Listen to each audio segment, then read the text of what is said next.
What's going on? It is Thursday, which means we're live. We're here with KB and my friend. How have you been? Good, man. How you been? Doing well. I see you're set up in the new room. How's it doing? It's getting there. It's getting there. Well, the TV's up. That was first and Yeah. foremost, priorities. But I got a couple more shelves up, so I have less boxes of movies to put away. Still have the Criterions on the floor and in boxes. I still have all the DVDs, which, they could stay on the floor for all I care about. I shouldn't say that. Every once in a while, there's a certain movie that hasn't made it to Blu-ray or hasn't made it to 4K, and I need to just, rewatch it. But I don't rewatch it down here because DVD on a large screen looks like Pong. It's really bad unless it's a very new DVD.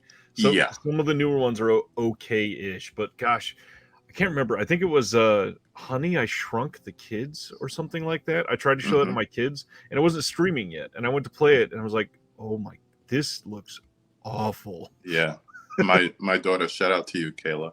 She comes down here and she puts on the 480 stream of Seinfeld that's on Netflix, Right. and I'm like, "Honey, 32, 55, much better resolution. This, nah." But she doesn't care. It's nostalgia.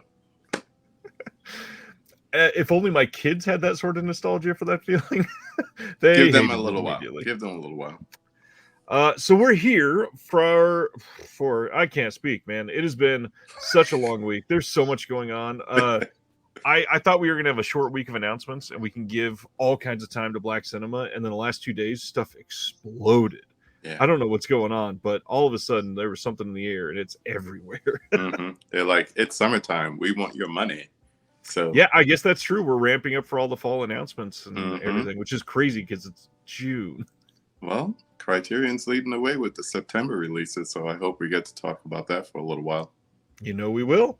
Let's check in with some people that are here. We got our friend Bob. Bobby Blue. We got my KB on tonight. I'll take this opportunity. I think it's close. Where is it? To say thank you to Bob and everyone else, because look what just came in. My Mid-Levolution shirt. What? You in the club. That's for winning the Steelbooks and Slipcovers tournament. Thanks, Bob. Nice. Shout out to Ken at Mid-Level Media and Tony and everyone else. It was a weird time. We call them Daddy Levels now. Daddy Levels. Him and Florence Pugh can have fun together. Yes. Let's see. Josephine, KB, since the topic tonight is Black Cinema, 3 black-led films I've seen this year. Love Nothing But a Man. Wow. Mississippi Masonic. I love Mississippi Masonic. Yeah. That Criterion release is so good. Yeah. I kind of wish that they switched it, though, with Devil in the Blue Dress. Just switch the formats. Yep. Because one needed it more than the other, and they kind of reversed it. So absolutely. But can't get enough Denzel. Dell's here tonight. What's going on, Dell? Brother Dell. Stan Geezy. Hello, my friend. Hello, Dustin. hello. Hey, KB, my body is ready for tonight's chat and announcements. Dave, hello. Mizzy, what's going on? Mizzy. There's Brent and Antoine. Griff, newest patron on the channel. Hello, thanks for showing up tonight. Mitchell, Media Membrane, what's going on? Paul Huggins, David Lash, what's going on? Really looking forward to Criterion's release of The Trial. We're going to talk about that because you may want to consider an alternative, but we'll get into it. Cam, what's going on? Hello. Terry, what's up? Watched both The Astrologer and The Pyramid this week, both from 76. Ooh. Quite the curiosities. Nice. Wow. I have a feeling we're going to be hitting the 70s kind of hard in our conversations. Yeah, for sure. What's going on, Ronnie? Yes, Paul, we're going to be talking about that one specifically. Sardis is here. John DeMarsico's here. Hello. Everybody's coming out tonight. It's like it's not the middle of the season or something. Hello. Wave. Hey. Mary Sullivan, good evening. Silent Mandible's here. Hello. Stan just watched I Saw the Devil for the first time. Have you seen that one? I just got it. I just got the umbrella, and I'm like, I'm not getting up. I'm feeling lazy. And That I'm was like, my segue. it's right over there. So recent pickups just got in. I Saw the Devil. So I guess that means you've not seen it before. Oh, I've seen it Oh, before. you've seen it. Okay. Most recently I watched it courtesy of my friends on Plex, and I'm like, oh man, I wish it was like a really nice transfer. I swear to God, 2 days later, Umbrella made the announcement, and then Orbit got it really, really fast as far as a pre-order. So I put in the pre-order, but then I started to mess around, and I'm like, oh, I also want Yakuza Graveyard, so I'll throw that Radiance order in. And then I wanted to complete it to get the free shipping, so I said, all right, I'll finally buy After Hours on DVD. What did Criterion do last month? They announced the 4K.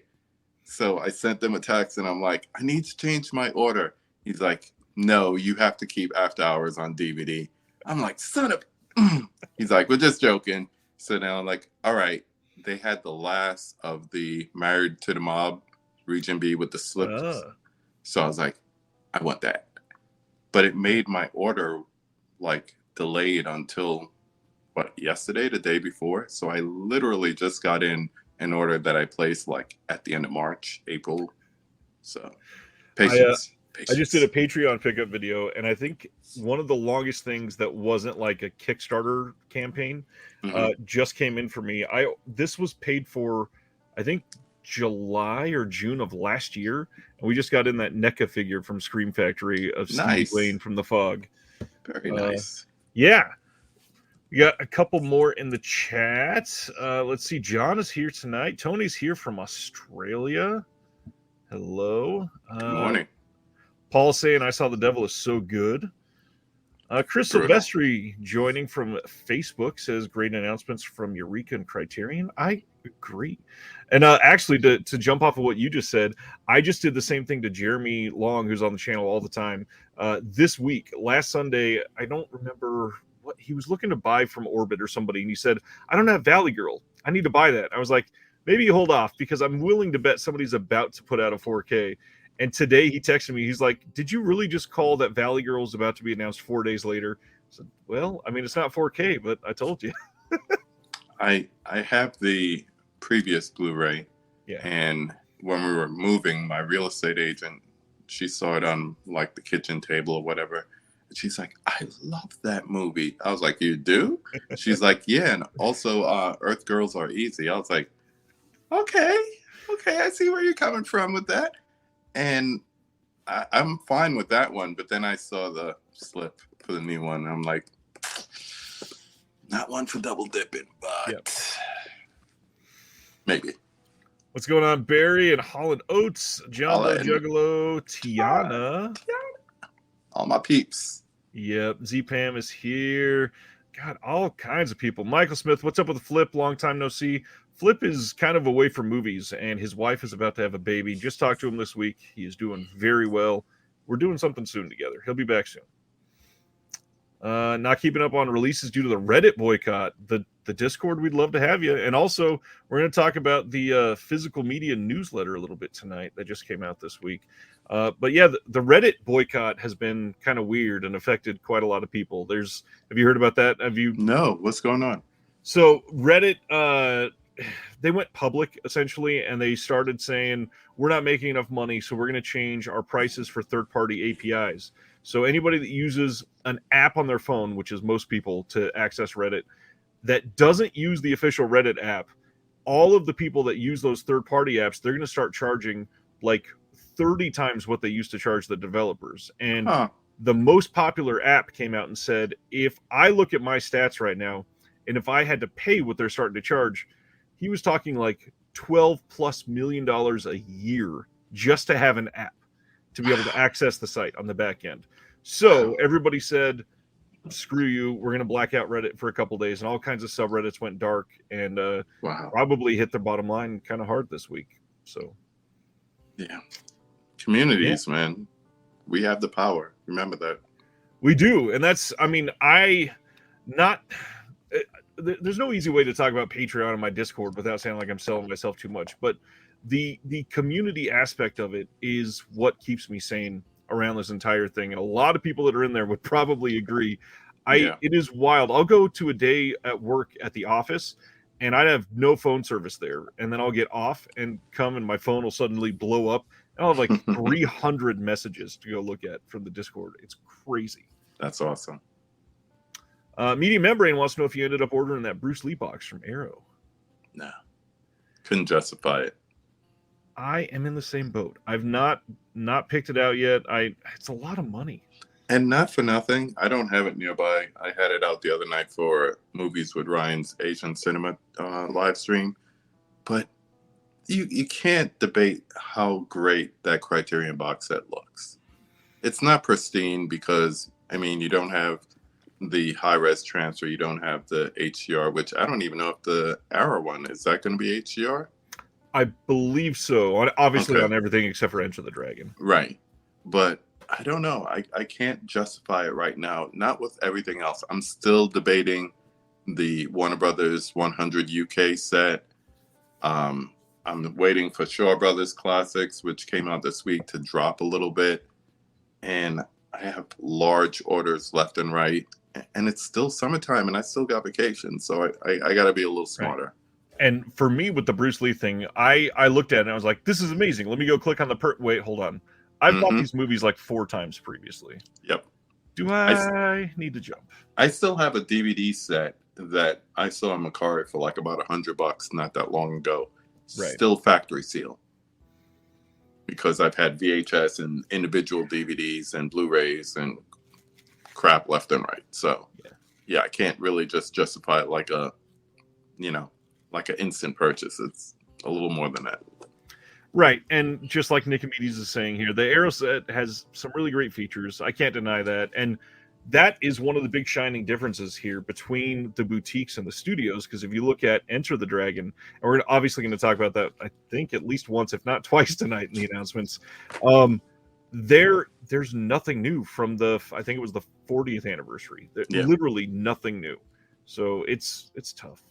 Yeah, but if I buy it as part of the UK Warner Brothers 100, I'm going to feel a little better about it. Exactly. How about some recent watches? You've been going to the theater quite a bit. I was just talking today. I'm so distraught right now. I think my movie watching lately has been about 1.25 movies a week, and that's it. Yeah. At home, I've been going back and watching things. My wife and I just watched something random, like I watched Flamin' Hot the other night on Hulu. I've heard it's good. Yeah, it was good. But, it's like going to the theater this time of year, normally June, July, it's like twice a week normally. Yeah. But now I'm like, it's that 6-week window, man. It's like you miss it. I miss The Covenant. It's out already, or it's coming out. Yeah. Things like that. I had the street date for Across the Spider-Verse before I saw it on the big screen. So, I don't know. It is odd. I mean, even the fact that Avatar: The Way of Water is live on Disney Plus right now, I believe, and it's not even out on. Technically, it's not been released, even though Orbit got them in today. Yeah. So it's. But to answer your question, I saw Spider-Verse twice. Within a 24-hour period, twice. Best thing this summer so far, to me. So and that's not hyperbole. A lot of people did not watch your straight out of the theater video like I did the moment that you posted it. What overall makes it the best thing of the summer so far? It's weird for a sequel to take chances these days. We kind of got used to it in the 80s, and some would say in the 70s. So you have, that beautiful, debatable category where people say, these are the sequels that are better than the original, Empire and, Godfather Part 2, and moving on Aliens, down the line to Terminator and Aliens, things like that. But I can't say we have too many of those these days. And it's weird that the thing that made it equally, if not better in some people's case, is that it took a risk on storytelling, of all things. And that storytelling became almost like a central character. in addition to, they were like, oh, you liked all the animation in that first one? Watch what we do now. Right. And just adding it and scenes changing, like they change the perspective, kind of like a shot, reverse shot, and they're changing the animation at the same time. And color palettes being clues to the rest of the story. And I'm not giving anything away here, but there's symbolism, there's numerology going on in a freaking animated feature, man. Yeah. It's insane. It's insane. Yeah, man. The I'm fact ready to that see they it a third think about- time.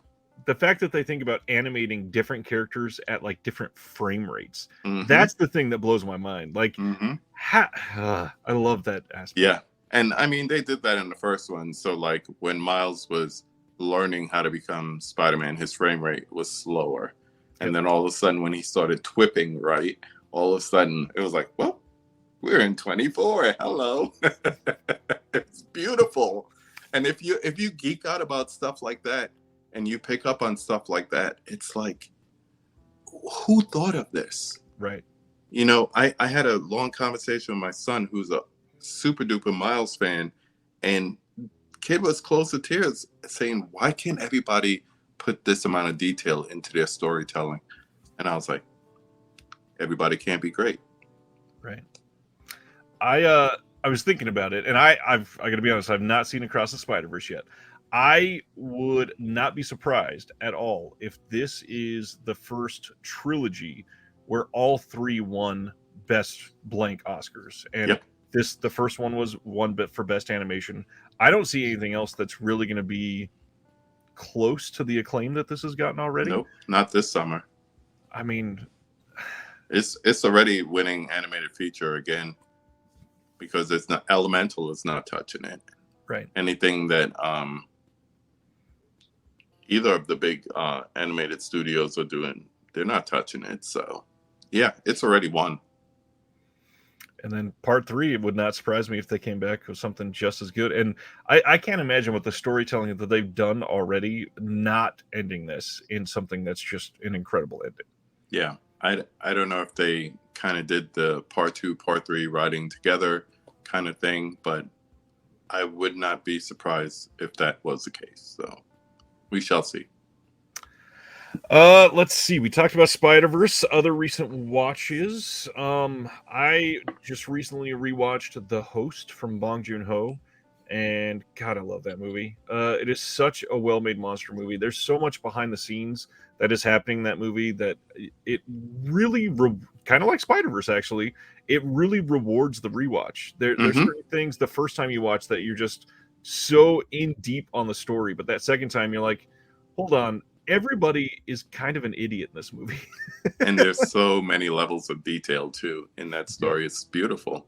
Yeah. But a question for you, because we did discuss this briefly on Sunday night in the Asian cinema discussion.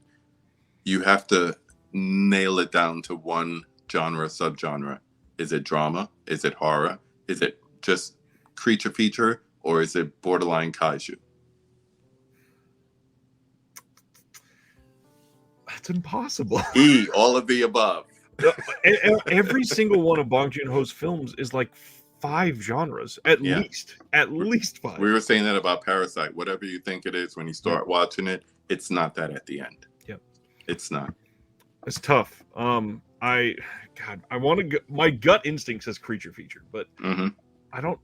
There's so much more to it. There is. I mean, at the heart, it's a government drama. That's the funny thing. That's why I say that first. It's like showing the inequities of a government and how they deal with things. Yeah. That's really what it is. It's like a 50s sci-fi feature where we're talking about politics here, but we're kind of disguising it in a creature feature. That's true. Your main man Ken is here. Daddy Level's in the house. And since he's here, I'll show it again and say thank you to what I just got in today. Nice. Mid-Levolution shirt for winning Bob's tournament. My recent pickups, one thing that I did want to show, I had a patron, since we're talking about Asian cinema, that bought me New World to check out because he wants me to review this one. I just got that about 3 weeks ago. Nick from Movie AB Impulse had a little contest, and he wanted somebody to name his favorite dream car. And I remember shit like that. So I was like, oh, I know, blah, blah, blah, blah. And he sent that to me. And Nice. yeah, it's long, but it's interesting. The moment I read the synopsis, I was like, oh gosh, this looks amazing. Yeah. So, another one with levels to it. Can't wait. Thank you, Ice, for that. That is going to be great. Let's see. I think that's it for pickups that are not on the Patreon Watch videos. So let's get into some announcements. Well, first, I did kind of want to shout out Treat Williams left us this week, and Treat was pardon the pun, and it's in reverence, but he was always a treat on screen. Everything that he did, I don't know, like especially the '90s stuff, it hit so different. He feels to me like one of those character actors that you just not necessarily like relate to, but just they you watch him and you're like, man, you're just like a buddy. You're just one of the dudes, and you're starring this movie or in this freaking Deep Rising and killing everything, and it's so great. Like Prince of the City is good. Deep Rising is great. There's so much that I grew up with Treat, and then to have him be taken away into something that silly. He wasn't sick. It was just a mistake. It's rough. From a collection standpoint, sometimes when people pass, we hit our collection, we go back, we might crack some plastic on something we haven't watched yet, or an upgrade that we made that never hit our play or whatever. It really made me realize that I never got Dead Heat because I missed out on the slip, and then I was like, oh, I'll wait until it's on sale, typical excuse. And on Criterion, I never got Smooth Talk. That's something from VHS days that, wow. I didn't even know who Laura Dern was at the time, but I was intrigued. So RIP, man. Yeah, Treat Williams, he's to me like Fred Ward almost from Tremors. I look at them kind of similar, and they're just buddies, and it hurts to lose somebody like that. Facts. All right. Let's jump into some announcements then, because we got a lot going on right now. First one from last week, a reminder to everybody that there is a current Target buy two get one free sale, and this is going to be tough because hearing that this is going on, you get excited. It's not going to look great right now. So basically, I want to shout out that the next time that I share this, keep an eye out, because when that opens up on Sunday, that is the best time to take advantage of this sale. The first 10 to 15 hours of the sale were amazing for people. And we're talking pre-orders that you could not imagine that were eligible were all eligible. Like the 4K for Arrow's Last House on the left, the remake, that was $32. $32.99. Yeah. And then buy two get one free. So you're actually getting, like, depending on if you do it right, you could technically pull off about 11 or 12 bucks off of that. Yep. That's a really cheap Arrow 4K on release day. Yep. I was, for some reason, I was up at 2:00 that night, and I was like, you know what? I'm just gonna hop on. And first I looked through Steelbooks, and I said, no, because I remember the time.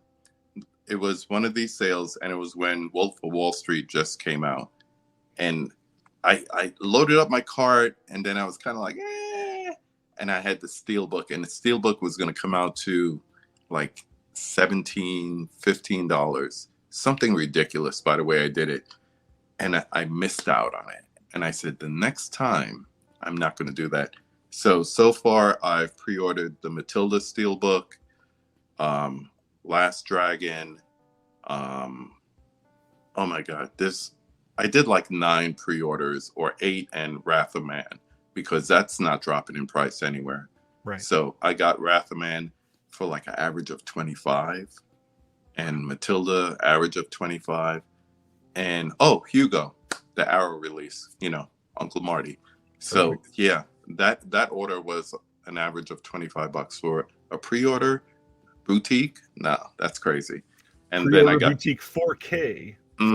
From Scorsese. Yeah. And then I did a smaller order with like lesser prices, and that came out to about an average of 18. And it was just I dipped like 3 times. Nice. I didn't take part in anything this time, but the amount of stuff that I was just staring at my wish list going, how is all of this eligible, is insanity. And what hurts is it's like the Target CEO wakes up and goes, oh wait, I had a sale, I should probably turn those off. And then everybody, the moment those get turned off, get pissed because they're all gone. And it sucks. Yep. You got to hop in early. Like, even if you woke up the next morning first thing and you bopped out a couple orders 3 at a time, you could have gotten in with a lot of pre-orders. But if you waited until that night or the following day, or when everybody started posting videos about it, you weren't getting anything. Pre-orders are sold out. Truman Show, I missed out on that. Sold out. But I mean, that's going to be cheap enough when it comes out. I'll just pick it up. But For sure. Yeah, you can't miss out on those things. Comment from Video Store Review. I was going to mention this, but this is a perfect time.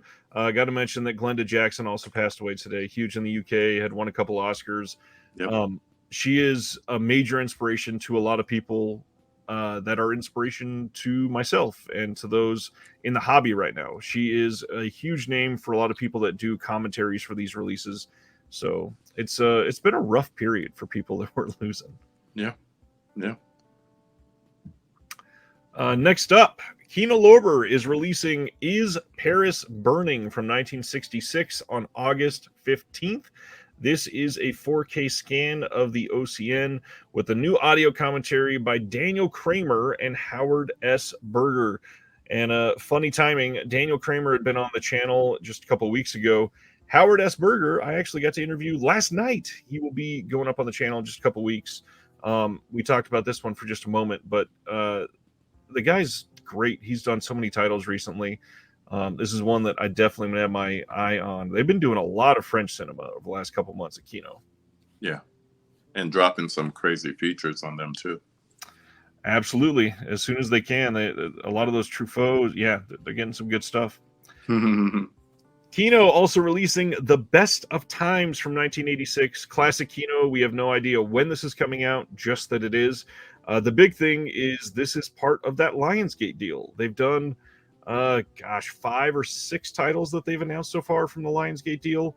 I just hope they keep coming. Like, it's so rare that we get anything from the Lionsgate vault that's not from Lionsgate themselves. Right. So it's just nice to see that we're getting, I mean, it's Robin Williams and Kurt Russell. Like, this is going to be a great release. Yeah. VHS classic. Absolutely. The next one, Two Guns, is coming out on 4K on August 1st. And I got to admit, I've never seen this one. I've never been a huge fan of Wahlberg. Sale. I'll wait for the sale. Well, and even worse, there's another one that we're going to talk about, Two Guns, in just a minute, because it's coming out as a Steelbook as well. Steelbook, yeah. What's going on, Paul? $12 Kino new releases this week. Great price. Absolutely. Yeah. Let's see. Next up, this one is kind of cool. So there is a company that I kind of don't really want to call this a new company, but Film Masters is stepping in because the Film Detective is not going to be putting out any more titles, and this is literally just the Film Detective. They basically had to change their name, but it's the same guy behind it putting these out. And even if you look at it, the logos are very similar. Film Masters, Film Detective. Something happened behind the scenes. He had to change the name or something, and this is where we are at now. They're putting out on October 24th, Beast from Haunted Cave. Now, this is one I think somebody had put this on a Blu-ray wish list earlier this year. This is one that a lot of people have actually been wanting, and this looks pretty great. But on top of that, it also comes with a bonus movie, Ski Troop Attack, and that one's fully restored as well. So there's just decent stuff coming in these random freaking releases. And this, it even has a color booklet with an essay by C. Courtney Joyner and Tom Weaver. Oh, wow. This is great. Huh. It's nice to see those late 50s, early 60s movies get some love and get some restoration love, because it's not a time that unless it was like a blockbuster movie that most people even touch. So Absolutely.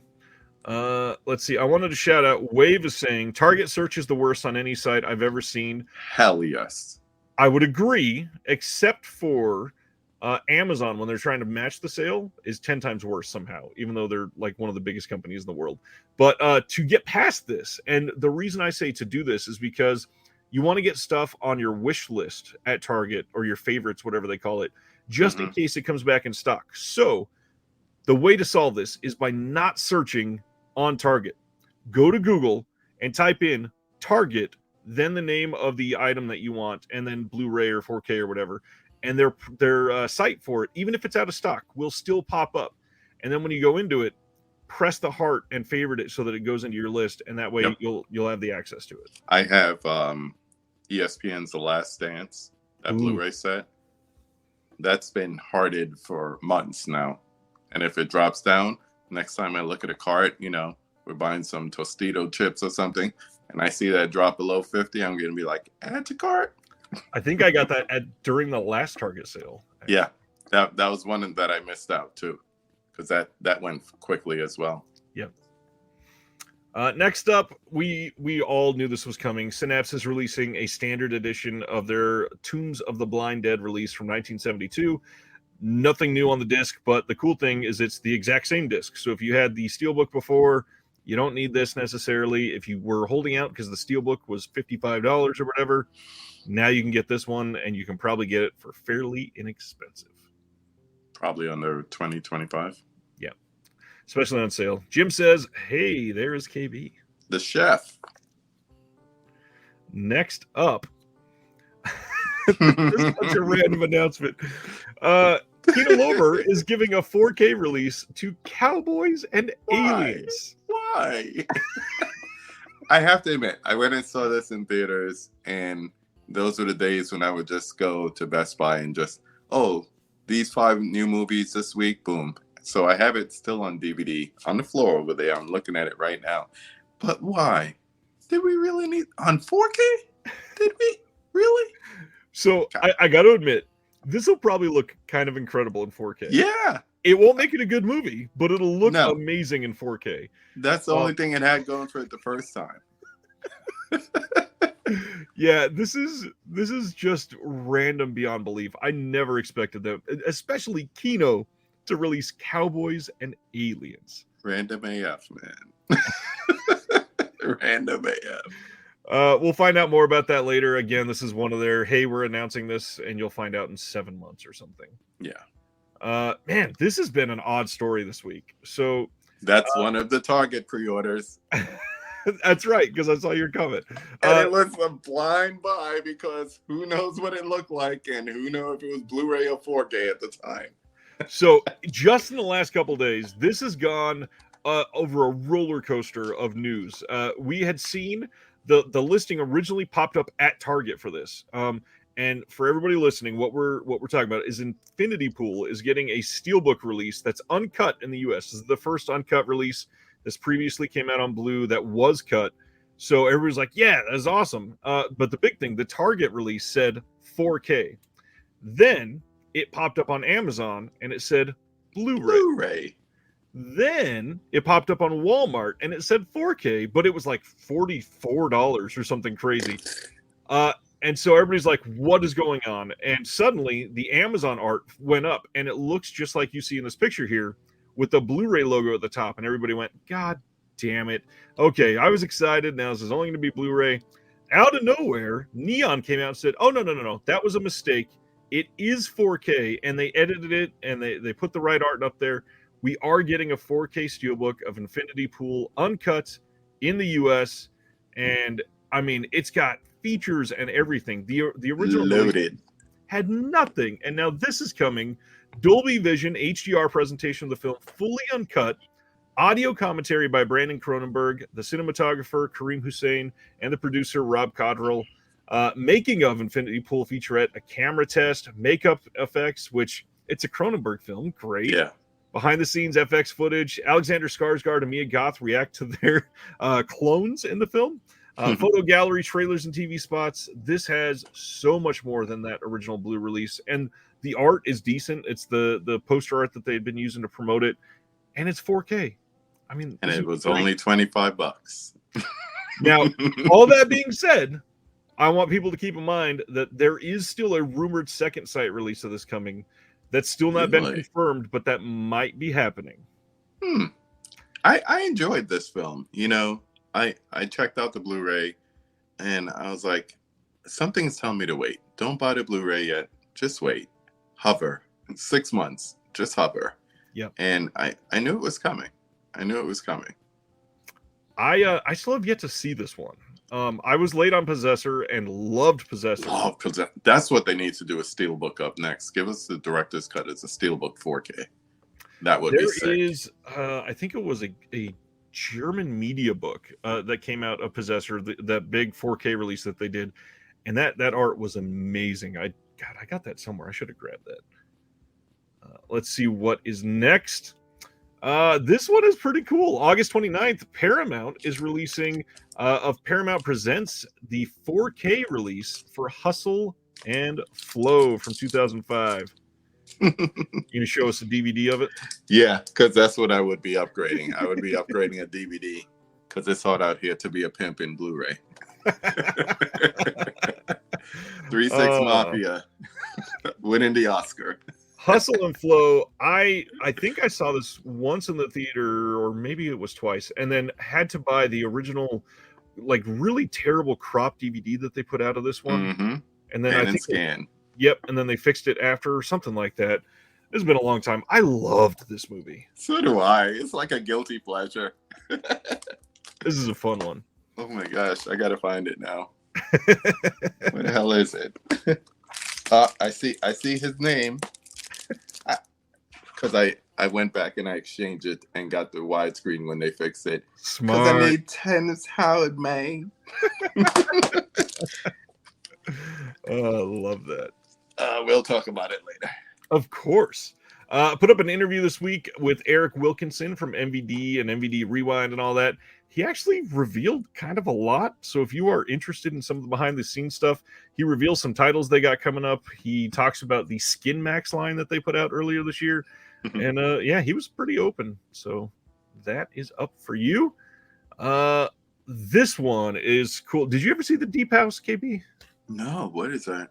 So the Deep House, I think I can zoom in on here. So this is a story about a house that got like preserved under a lake. Ooh. And these people go to dive to go into it. And of course it's haunted. This was from just 2021 now. This is coming out as a 4K media book from Turbine in Germany. And they're giving us 3 different cover options. And nice. So what it says is Tina and Ben, they are urban explorers from New York. They explore abandoned places and buildings on their trip to Europe. A special highlight, in the 1980s, a village in southwest France was sacrificed to the floods in order to avoid continuous flooding for the region. On the bottom of the lake, it created this way, there's allegedly a villa that has been perfectly preserved since then. What the 2 divers first considered to be a unique find develops into a nightmare. They realize that the house has had a cruel secret. Caught and with dangerously dwindling oxygen reserves, Tina and Ben ask themselves the question, are we really alone in this house? Maybe it was flooded for a reason. So we get a documentary making of on this. We got some removed scenes that are going to be added back in. And I mean, we got subtitles on this in English as well. So this is one of those decent releases, and it's supposed to be pretty good. I just never got around to it. That reminds me of We Are Still Here. That's another village house that might need a flooding. There's quite a few houses that we'd be better off if they were flooded. Sure. Kino on August 15th is releasing The Day and the Hour from 1963. This one is a Rene Clement film, and it's got a new audio commentary by the one and only Sam Deegan, which is awesome. And I am very interested in getting this. And it's already up and should be fairly inexpensive quickly, I'm sure. Next up, Paramount is releasing a 4K steelbook of KB's favorite summer film, Transformers: Rise of the Beasts. I saw that for pre-order and I just scrolled right by it. I was like, skip. I gotta admit, it's decent art. Yeah, it looks pretty, but no, thank you. I felt bad. Cam in the chat asked if I was taking my kids to see the Transformers last week, and I was like, I don't even know if my kids know who the Transformers are, let alone they've not seen any of the other films, and I don't think I've seen any of them except for the first one. They're just not super interesting. Show them Transformers the movie. Much better. Yeah. Than the whole series of these live actions. Next up, this is really cool, actually. July 31st in the UK, Studio Canal is giving us a 4K of Peckinpah's Cross of Iron from 1977. If I remember right, I think this is the first Peckinpah 4K anywhere in the world. Wow. You might be right. I was thinking about that, and I couldn't think of any others. Now I gotta look. But that's a beautiful cover. My gosh. Yeah, it is. I think white steelbooks are super underrated. They look really good. Like the original La La Land steelbook was great. That's still my favorite. Lionsgate, all the 4K ones. I'm like, oh, those are nice. Can they put out the white one again in 4K? Because I'd really like that. Yep. No, Straw Dogs is Blu-ray. Damn, you're right. Yeah. Getaway. Of course, Wild Bunch. I'm not debating you. You're good. I did the same thing. I scrolled through and I was like, wait, is this really the first 4K? We need a new version of Convoy. That's a childhood favorite of mine. Well, even the song, some the of movie, his have gotten some of his that have got boutique releases. They didn't get great restorations. They got good features, but there's quite a few Peckinpah that is due for a really good restoration. I hope this looks good because 4K first time. Bring it on. Yeah, and Studio Canal, they do decent work with a lot of their 4Ks. Not amazing necessarily. Like I think they could do a little bit better with the compression that they use. I was just about to say that compression's kind of iffy. Yeah. Especially like the Carpenter 4Ks they did, that Scream Factory did. I got it right over there. And shout out to Convicted Cinephile. He warned me. And I was like, it can't be that. Ooh, I should have really got I should have got the individual releases. Yeah, you're right. Spaghetti says Peckinpah's ripe for like 10 films. Yeah, absolutely. For real. How about a Peckinpah 4K box set? That would be awesome. And again, not putting down the Arrow Bruce Lee box. It's great. It's going to make a lot of people happy. Bruce Lee's gotten like 5,000 releases over time. Peckinpah, that would actually be something great to get a box set like that out. And honestly, you could probably do like 4 of the heavy hitters and then fill the rest with things that would be discoveries for people. Yeah. There's so many of his films that kind of flew under the radar as far as popularity because they weren't groundbreaking, like say the Wild Bunch or whatever like that. So that's true. Next one. Day one.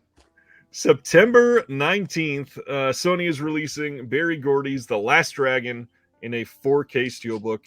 Why is this a day one buy? This is, all right, let's keep it a buck here. This is what we affectionately call a hood classic, okay? This is cheesy 80s goodness, where the best thing about this movie is the soundtrack. You ever heard DeBarge's Rhythm of the Night? This is where it's from. Barry Gordy got on his ego and said, I'm going to make a classic 80s movie. He didn't do that. He tried to take advantage of Vanity after she missed out on Purple Rain. It's not a great film, but man, is it nostalgic.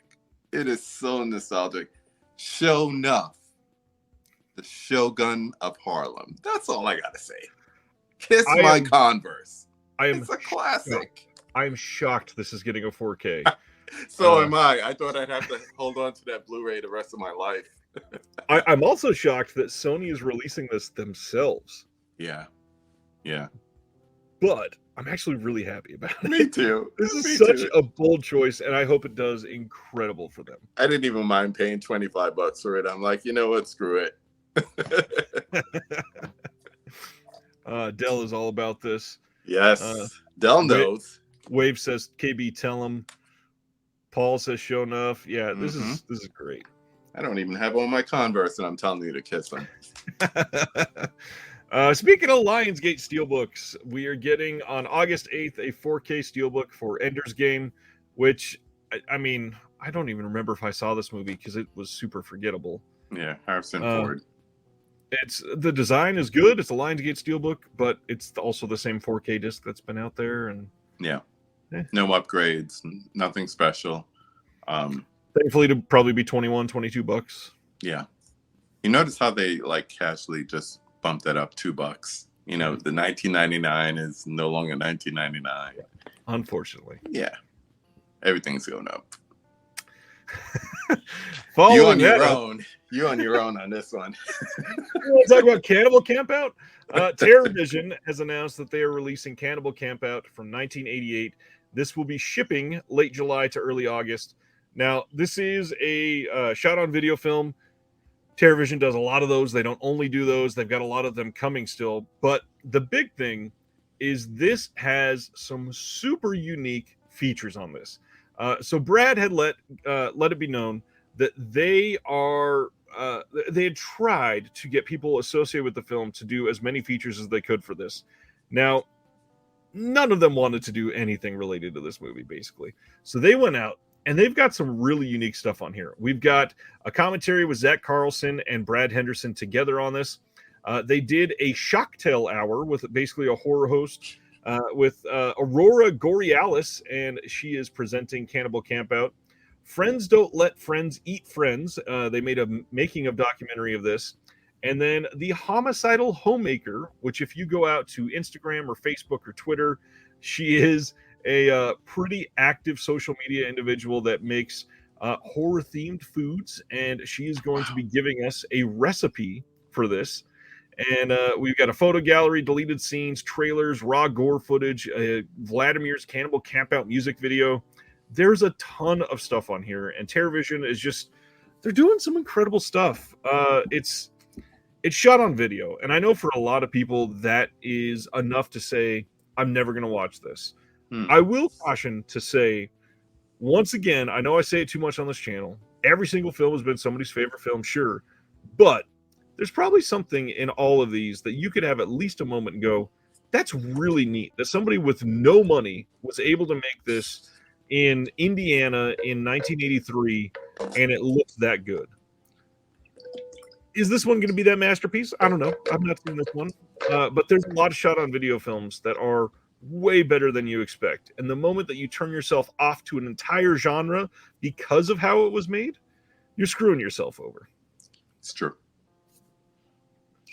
I just know nothing about it. I mean, honestly, same here. I've never seen it, but I've heard good things. And Brad and I talked about this, and it sounds amazing. Speaking of very gory movies, Massacre Video is hosting a flash pre-order, supposedly. I'm going to say this allegedly. Finally, coming tomorrow. We don't know what time yet, but they're doing the Men Behind the Sun trilogy. They basically went into this long detail about how much the restorations were just this massive problem.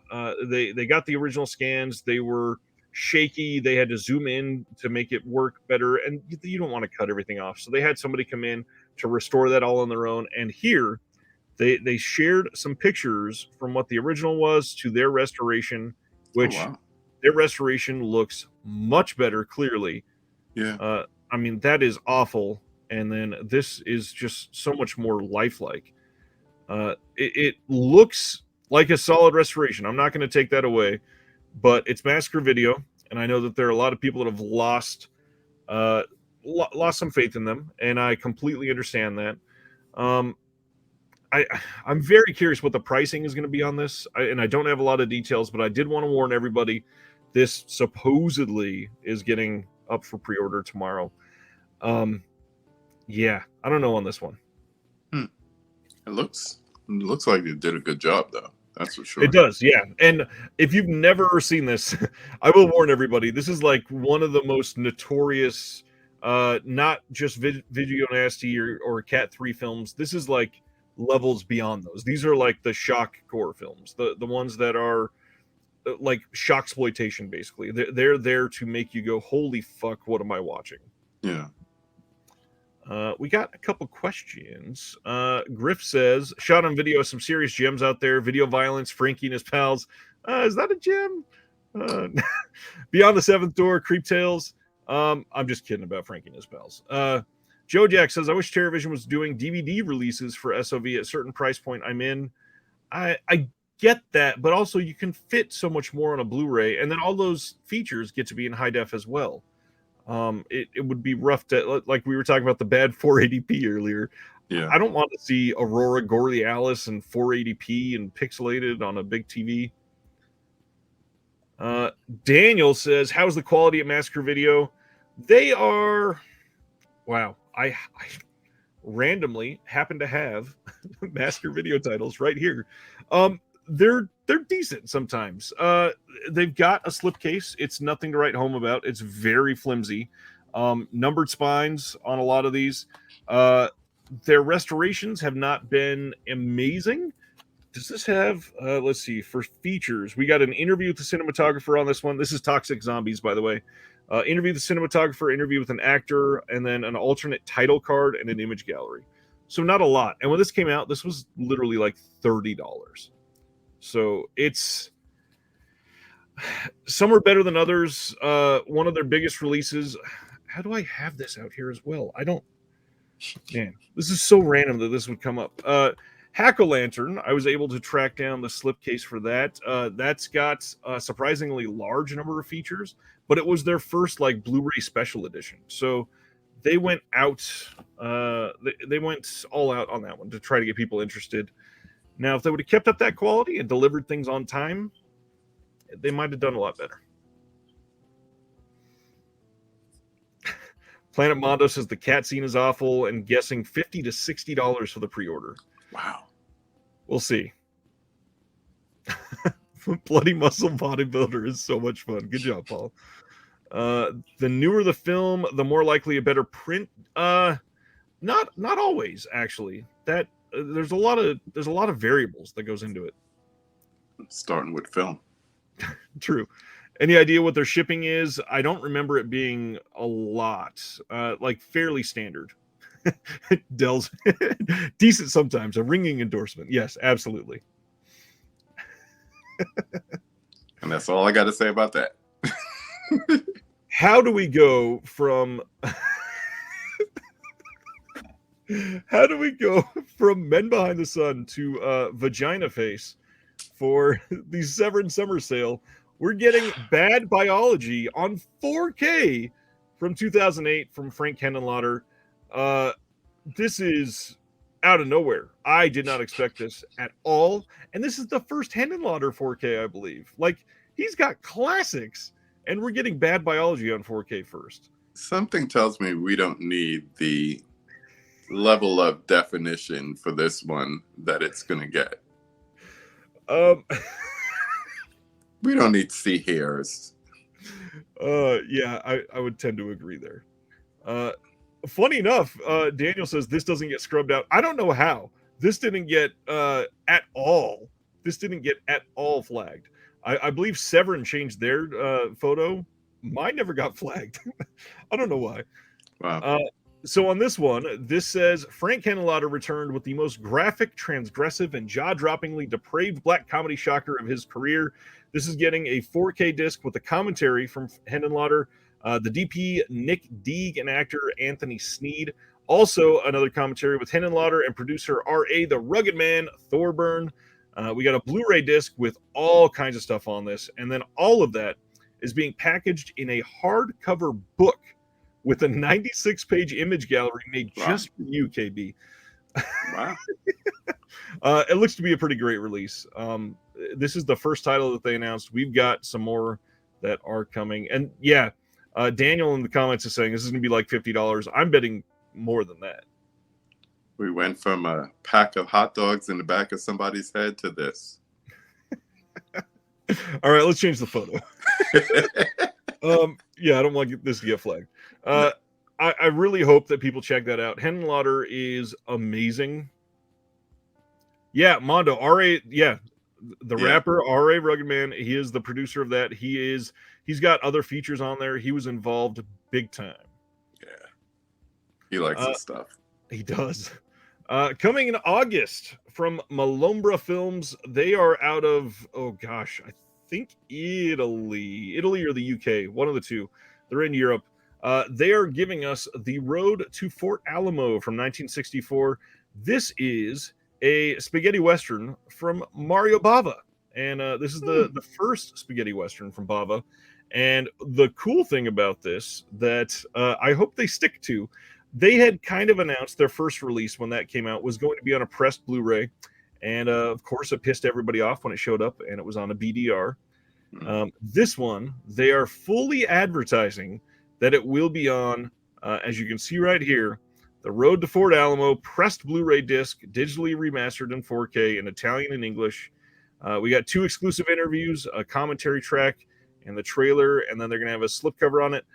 I don't know any of the work from the artist on this one, but his name, I believe, is Dario Viatti. He does great work. I dig this art. I was just about to say that would make a dope poster. Yeah, and the same artist did their first release, and it came with the poster, so hopefully this one does too. Maybe. Next up, speaking of things that we've been waiting on forever. This when I saw this, I was like, huh? This is like out of left field. Well, this had been announced, actually. We knew that this was coming. Yeah. The August 30th, we are getting the 4K release of The Legend of Boggy Creek, finally. This is from 1972. We've known about this for literally like 2.5 or 3 years, but then it got very quiet until earlier this year.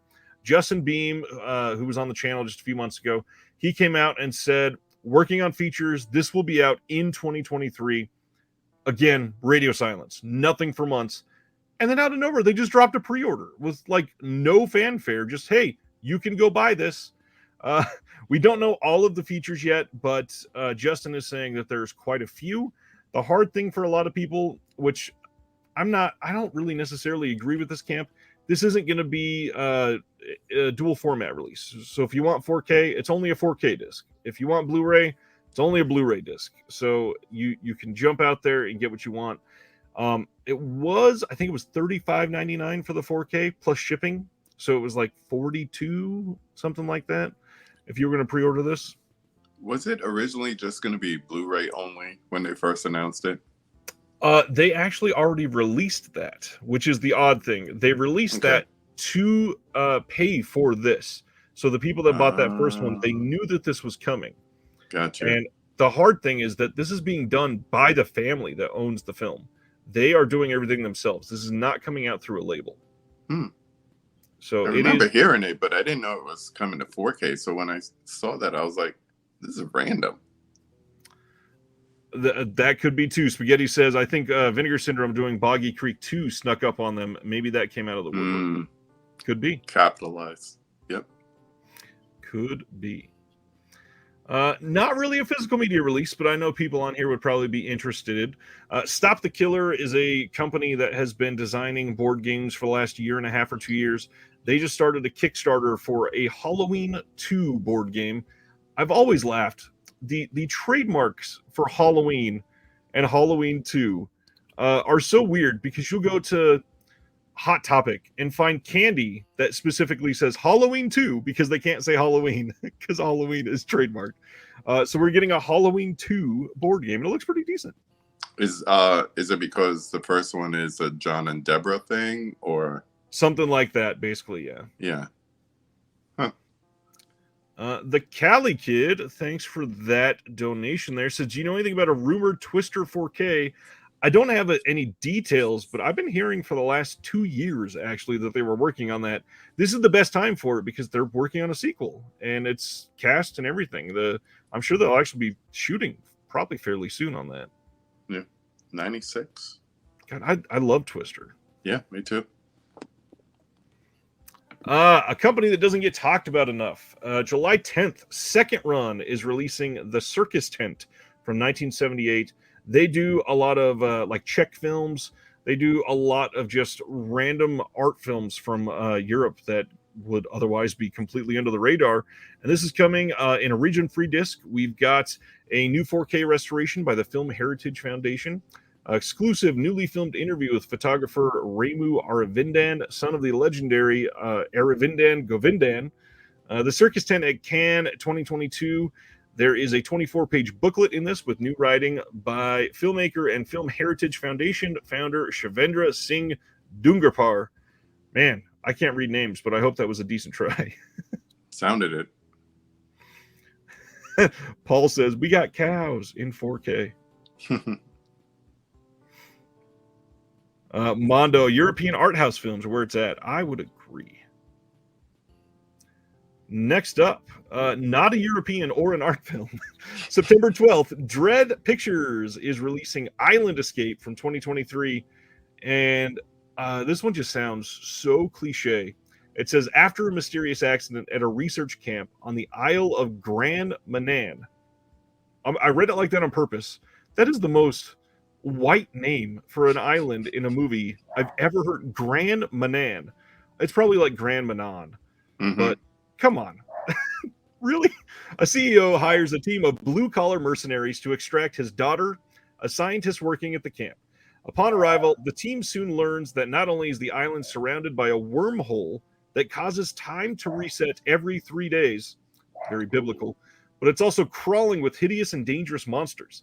As they learn more about the nature of time, space, and the creatures on the island, they quickly realize that death may be the easiest way to escape. It looks like something I'll see at Walmart. You absolutely will.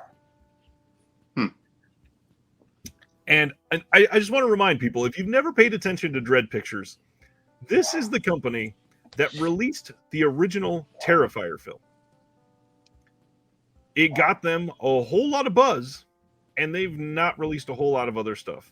There's Chris says, I hear a bark. That's on my end. And it is welcome. We need pets. They released the Kane Hodder documentary. They released this. They released a couple other okay movies, but they're up to like Spine number 50. And most of them are just modern, really not great films. But wow. At least they're getting a physical release. Did you see that first Terrifier is going to be finally released in theaters? Wow. Yeah. No. Yeah. A bunch of different companies, including Bloody Disgusting, getting involved. Huh. It's got to be because they are, I believe Bloody Disgusting is one of the part owners of Screambox, right? Yeah. And they're involved in 3. Yep. I mean, it'll make them a ton of money, guaranteed. Mm-hmm. Next up, we got some details on the Upgrade and Nightbreed 4K releases from Shout Factory. And I got to be a little honest here. I posted this, and normally I don't post the Shout Factory details, but I wanted to share a couple important things. And this is where people are going to start to get pissed at Shout Factory again. And it's some of it's warranted, some of it is not. So first off, Upgrade. This is getting all of the Second Sight special features that they had, which is great. This will be a wonderful disc. This is probably going to look incredible in 4K. This is a movie that I loved the moment it came out. Me too.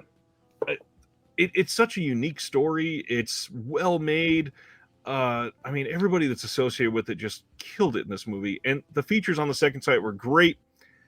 So because that was released in the UK, I understand not adding any new features that were, or at least not newly created. It's new to the territory. That's great. Mm-hmm. Let's look at the second film. So Nightbreed.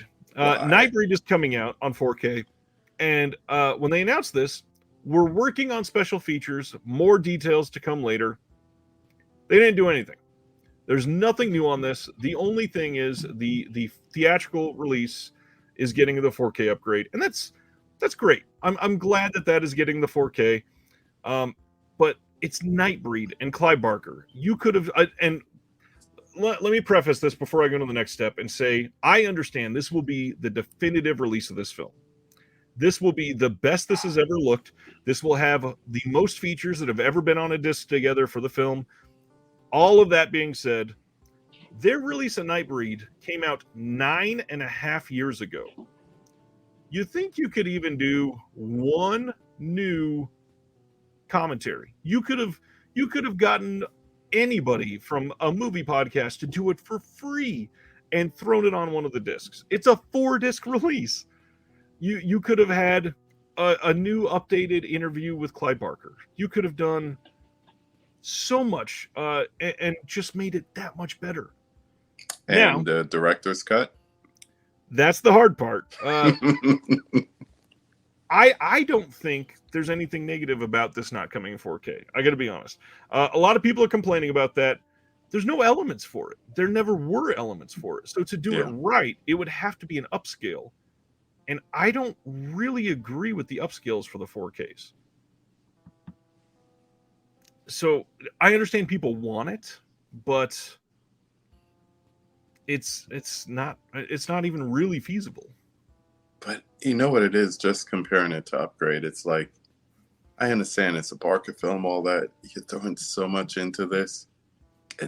Just throw Upgrade a bone or two.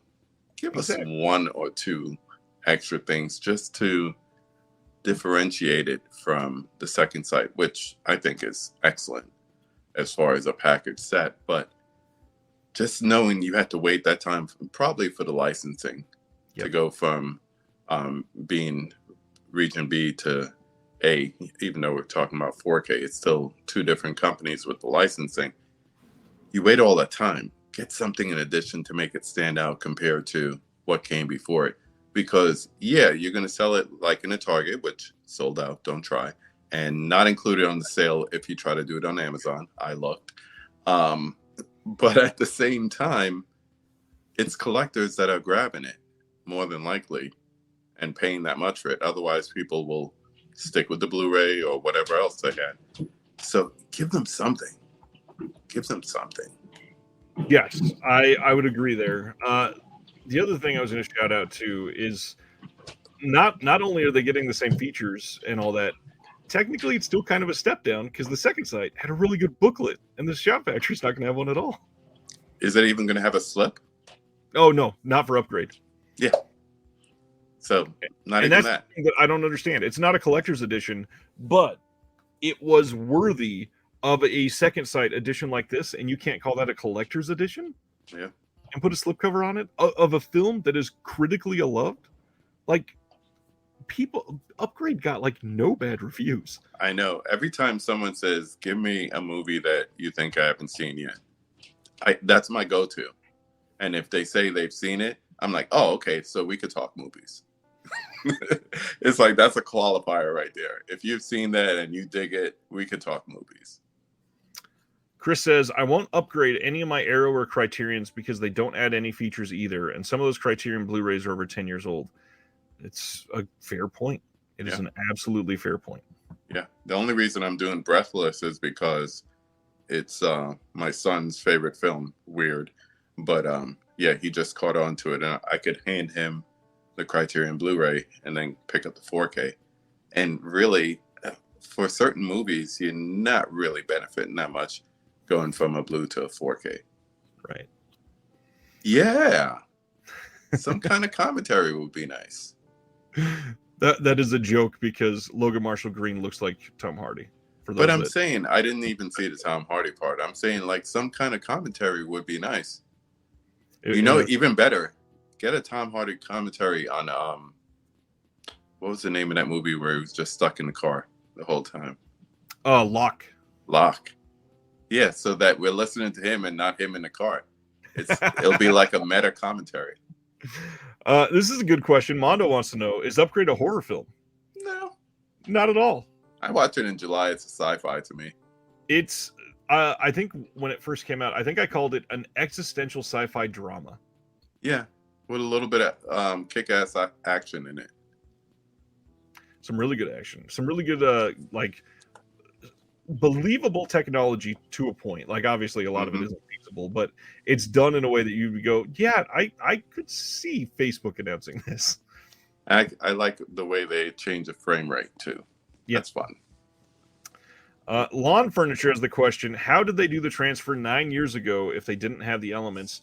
I believe they did have some inserts that were not from decent elements, and they did have a slight drop in quality. So to have, I don't know if it's just me, but to have a 4K UHD release of something, I don't want it to go from 4K to SD for as long as they need to. And the other option is to upscale it as best as they could. And that upscale stuff, that has happened a lot in Germany.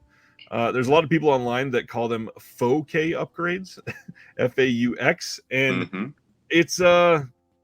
it's not something that I really want a lot of labels to start getting into because it gets dangerous.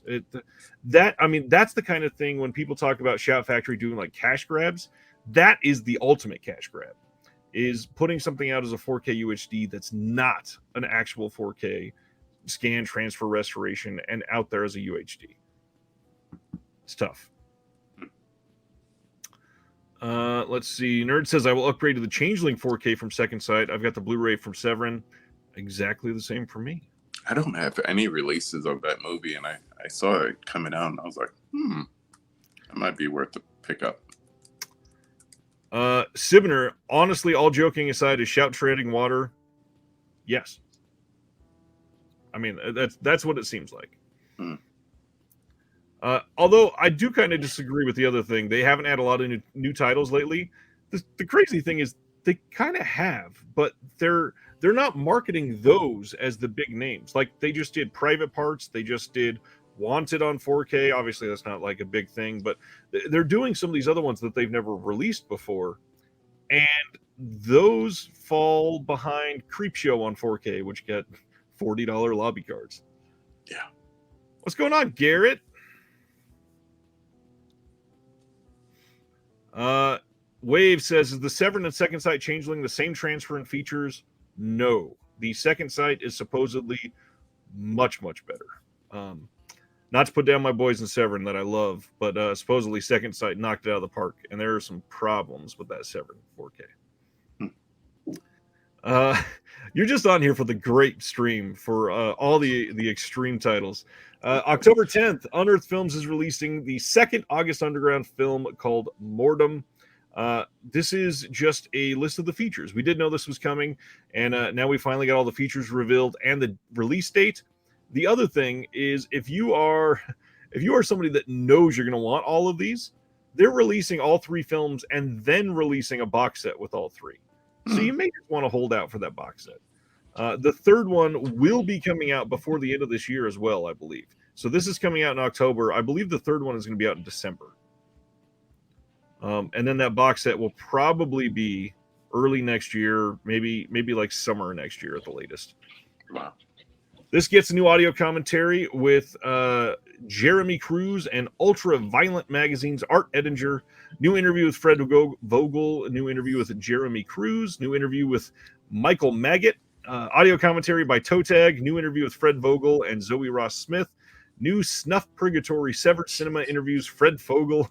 There's a surprisingly large number of things coming on this. Woo! Has its audience. Yeah. Let's go to the next one that is also from Unearthed Films. Dead Girl is coming on October 25th from Unearthed. This is from 2008, and I'm going to read the synopsis for this one just to let everybody be their own judge on this.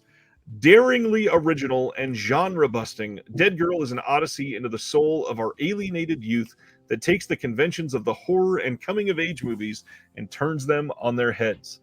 When high school misfits Ricky and JT decide to ditch school and find themselves lost in the crumbling facility of a nearby abandoned hospital, they come face to face with the gruesome discovery: a body of a woman, stripped naked, chained to a table, and covered in plastic, and soon realize she is anything but dead.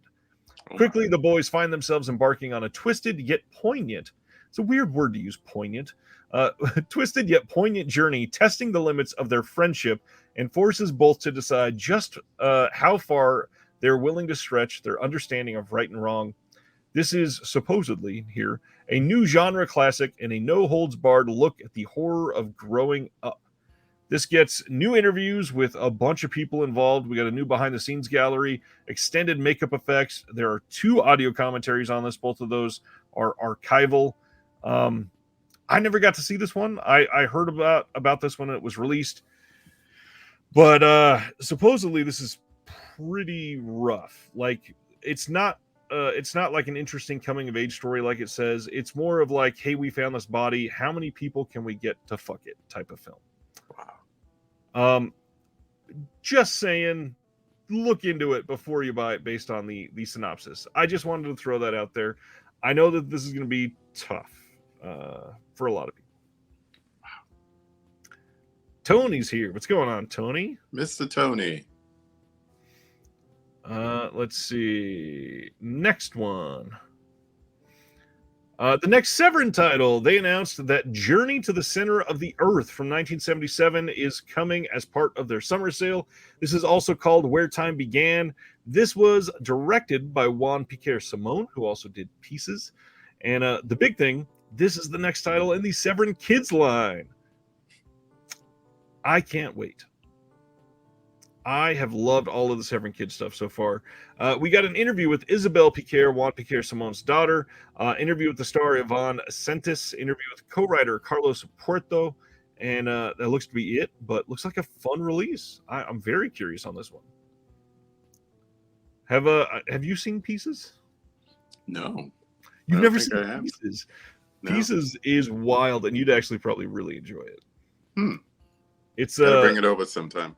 Yes. I think I still haven't. Yes, I do. Okay, so I'm not going to spend too much time on this, but I did want to say that as part of the updated Patreon tiers that I did just in the last couple of weeks, I released my first physical media newsletter this week, and I was so stoked to finally get it out. I'd been working on that thing tirelessly for like 2 weeks, and a lot of really good feedback on it so far, and I've not heard much from you on it. And not to put you on the spot, did you take a look, and what do you think? Yes, I enjoyed it. It gave like a nice little throwback feel to it, which is really funny because I don't know if you know Lisa from Horror Macaroni. I had a conversation with her not too long ago, but she just released her zine today, and I'm sure hers has more of a modern feel to it. But anytime I hear that word, I just get like flashbacks to like early 90s. You know, the print is not exactly column straight. It's kind of off kilter a little bit. And this gave me that feeling. Very informative. I like the fact that the links were all active and everything. So it's very interactive. And like I said, I like the layout. A lot of information. So for just one issue, you put a lot in there. So I dig it. If you're interested, like I always say, link is in the description below. We'd love to have you. This one, I was so stoked to see this announced. I think this was just this morning. This feels like 4 days ago. July 18th, Deadstream, that was a Shudder exclusive for so long, is finally getting a physical release. It's going to come as a standard from RLJE, but also as this Walmart exclusive steelbook. And I actually really love this movie. Did you watch this one? No, I'm just looking at the back cover. It looks cool. So this is a movie that you would not expect to be decent after the first couple minutes. This is the guy that actually you see in the picture right here. He's a live streamer. He's like a Twitch streamer. And he goes to this haunted house and everything falls apart. And he is a terrible person. Everything about him in the movie is how basically insufferable he is. But it's played so well that it still works through and through. And it's great. It's so well made. It feels like, I don't know, it feels like Gonjiam Haunted Asylum combined with like Cam, basically, that came out fairly recently. And it's so different than a lot of what else has come out. I really, really enjoyed this one. On this, we're also going to have an audio commentary with the writers and directors Vanessa and Joseph Winter, the producer Jared Cook, and the actress Melanie Stone. There'll be deleted and alternate scenes, monster and makeup effects on the set of Deadstream, some bloopers that got to be pretty great from this one, and then a whole bunch of other featurettes. This looks like a really fun release for this movie. We mentioned this one earlier, and yeah, Eureka is giving us a release of Valley Girl. First off, I love this art. This is a really nice art piece. It just captured me as soon as it popped up on. I think I got an email about it, and then I was like, "Ooh, I like that slip." What struck me about this is this first sentence from Eureka. Martha Coolidge's totally awesome cult comedy makes its UK home video debut. This is the first home video release of Valley Girl in the UK ever. Wow. Ever. What the hell? So they've just been importing stuff all this time? Or just watching it on TV if it ever happens to come on. Wow. That's crazy. Sure is. Young Nicky Cage, man. Nick Cage and Deb Foreman. Like, this is amazing. Special features on this. We've got limited to 3,000 copies. This is going to be a hardbound slipcase featuring new artwork by Sam Gilby. Blu-ray on this from a 4K scan of the original negative, and it's probably just the same restoration that's been in the U.S. recently. We got a new audio commentary with Maya Montañez Smuckler, the author of Liberating Hollywood, Women Directors, and the Feminist Reform of the 70s American Cinema, and Maria Sanfilippo. We got an old commentary with Martha Coolidge on here. New interview. This is really cool. New interview with Deb Foreman. New interview with Colleen Camp.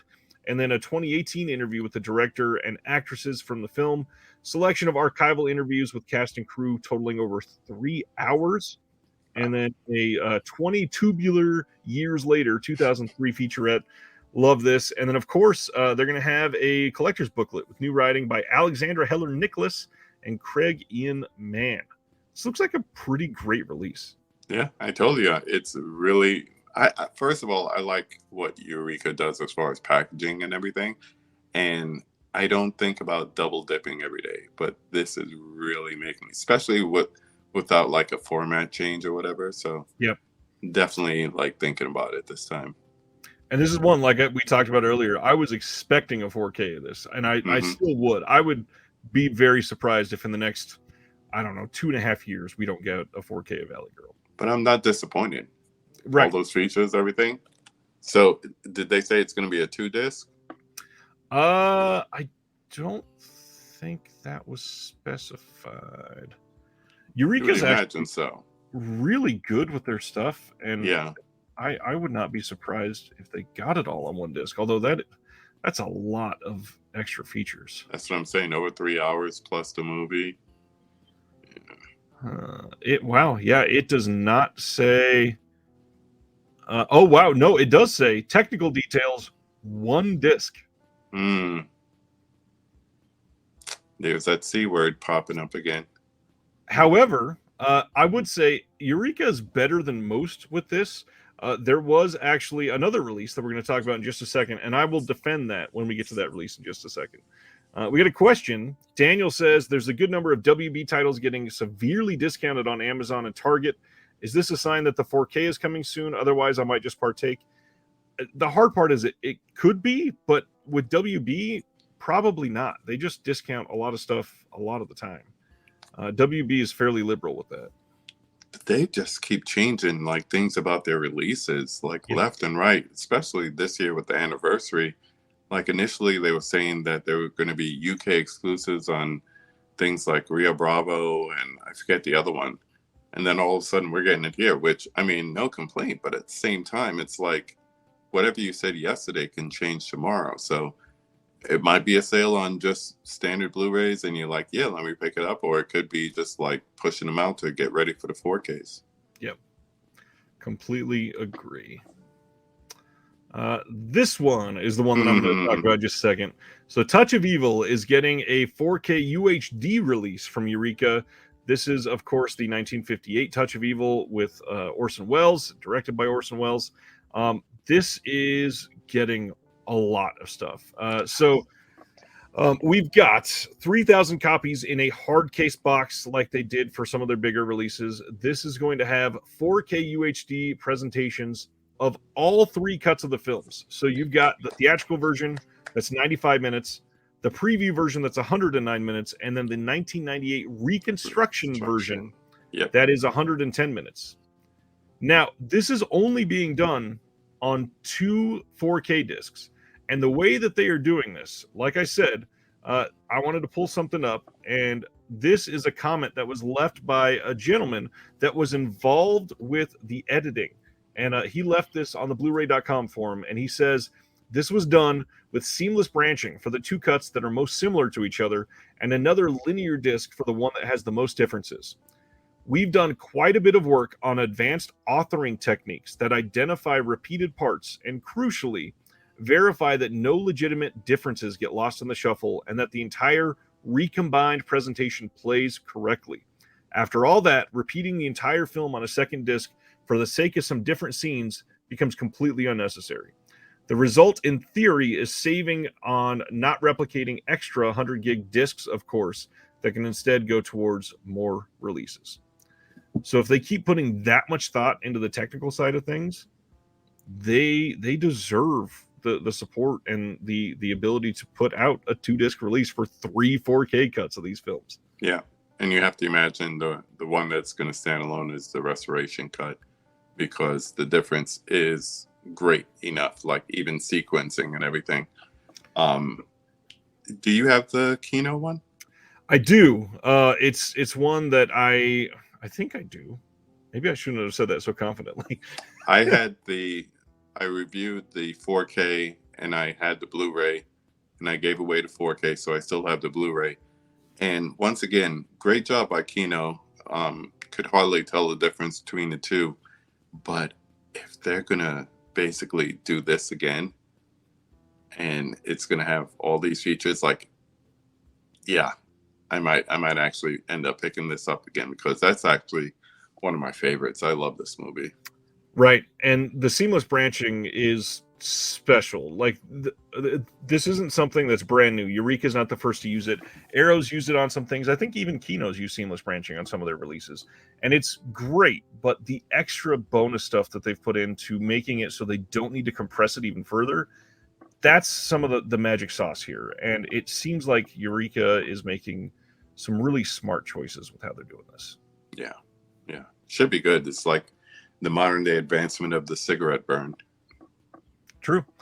Okay, so special features. We got a limited edition 100-page book with a bunch of writings on this. We got 4 commentaries featuring the restoration producer Rick Schmidlin, who did the reconstructed version, actors Charlton Heston and Janet Leigh with Schmidlin, who did the reconstructed version, like I said, critic F.X. Feeney on the theatrical version, and then Wells scholars James Nairmore and Jonathan Rosenbaum did the preview version.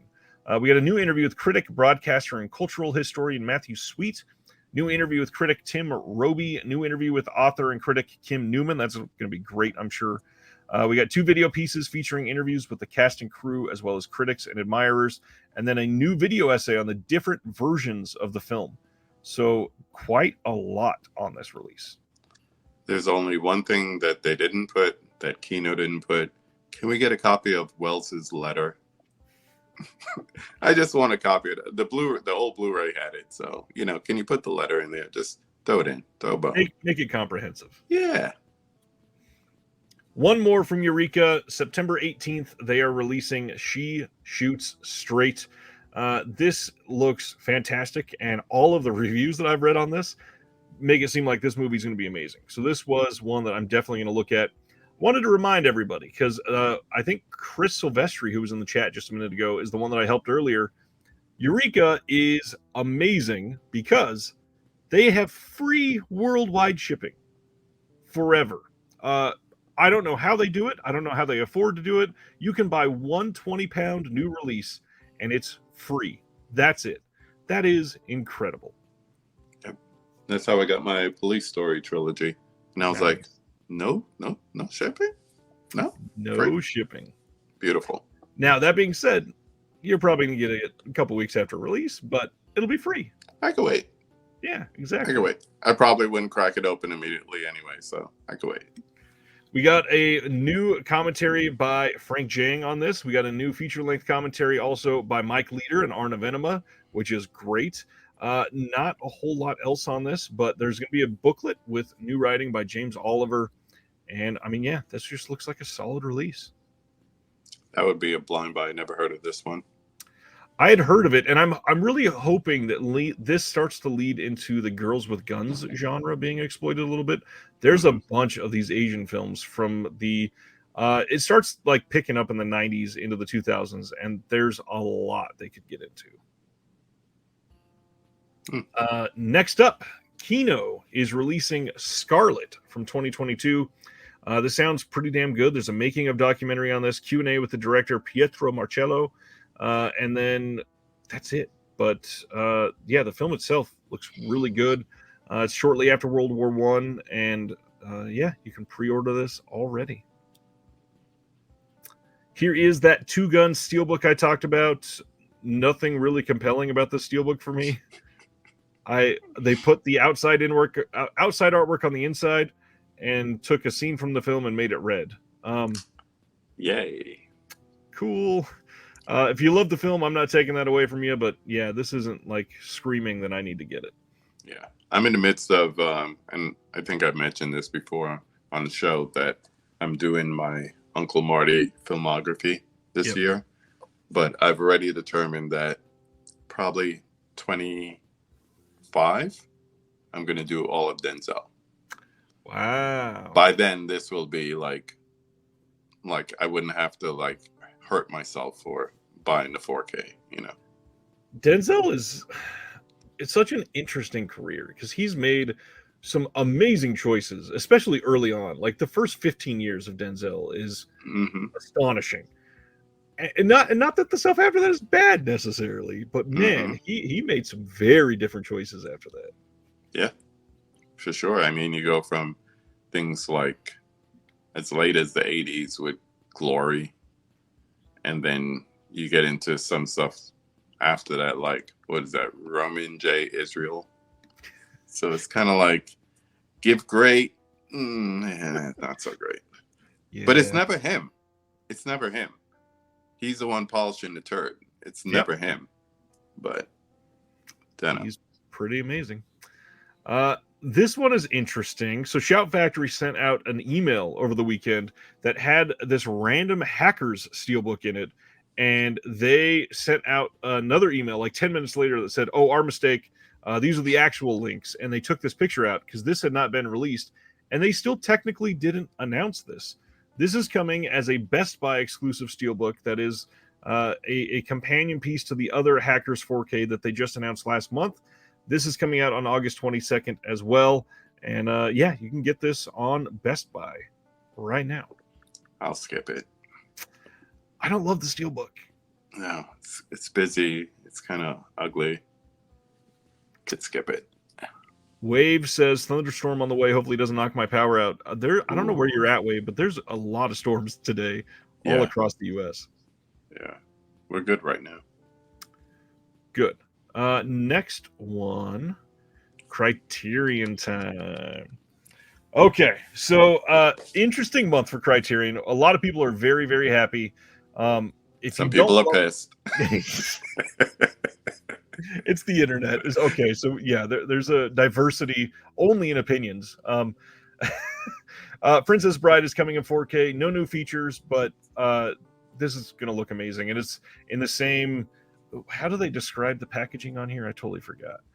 I call it the storybook packaging. Yeah, it's something like that exactly. Oh, here it is, and a lavishly illustrated cloth-bound book. It's actually really nice. Yeah. It's really nice in the hand. It feels good, looks good. This is going to look great in 4K. It's a fantastic movie. For every time I picked it up and said, "Are you really going to double dip on Blu-ray?" Because I have the regular standard Blu-ray. Right. It's one of my daughter's favorite movies. And I'm like, but this looks so good. I'll wait for 4K. It'll come to 4K. Hopefully it'll come to 4K just like this. That day has come. And something said in the last 2 months that, like I said, September or October, definitely before November, we're going to get this announcement. So, like I posted on my Instagram today, see, I told you so. Yeah, if you've never seen the movie, this is definitely worth it. Mm-hmm. As you wish. Next one, another film that is definitely worth it. Walkabout is getting a 4K release from Criterion. This is coming on September 12th. Again, no new special features really, but it's Walkabout. Like, this is a beautiful movie. And you see, that's the only one I'm like not like day one looking at. Like, that could be down the road because, yeah, beautiful addition too. I don't know. I wasn't impressed when I saw the current version of it as far as the transfer or whatever. It's an important movie, especially for the people of the Outback and Australia and everything like that. But I don't know. It's not one that I just pick up and be like, oh, let's watch this for the 25th time. Yeah, no, yeah, I get that. Yeah. I will say Janny Agger is fantastic in this movie. It looks beautiful. The extras on this, I remember them being pretty good. Yeah, it's worth it. Period. Yeah. Okay. All right, here we go. This is the big one for a lot of people. So Criterion coming out, and this is the first release on Criterion of Orson Welles' The Trial from 1962. So this is coming on 4K and Blu-ray. You can get either release. This is going to have a new audio commentary with film historian Joseph McBride. Glad they're doing that. Filming of the trial, which is a 1981 documentary about the production, archival interviews. So nothing else new but that commentary. Mm-hmm. The hard part, and where this gets interesting, Studio Canal also released this on 4K last year. Depending on how you trust Studio Canal and depending on what you value in 4Ks, the Studio Canal 4K has HDR. The Criterion one does not. I personally, I prefer 4K releases with HDR, especially for a film like this. Especially black and white. The deep blacks in this are going to be amazing in 4K. Mm-hmm. So yeah, if you're somebody that doesn't participate in the features, like I think Mondo earlier said, shame on me, I never watch special features. If you're not somebody that is dying to get that new commentary, the Studio Canal one you can actually get for cheaper than what this is going to be even, and it's got HDR. So I understand being really excited about this. However, make yourself well informed. There's another release out there. 4K is region free. You don't have to have a region free player. Mm-hmm. Unless you're buying Shout Factory releases from a month and a half ago. You might have to make a different decision here. And I understand being somebody that loves Criterion and all that, but that Studio Canal release is surprisingly great, and it has HDR. So think about it. Do you have a picture of it? I could find one really quick. I don't have one available. Let me pull it up. Because I've seen other editions of it, but I don't know if that's the same one. It is. Hopefully this comes up on the screen. Yeah. That's the one. That's the one. It's a solid release. It's got features on it and everything. Big Disc says the 4K and Blu-ray of this are separate. Yes. They are two different releases.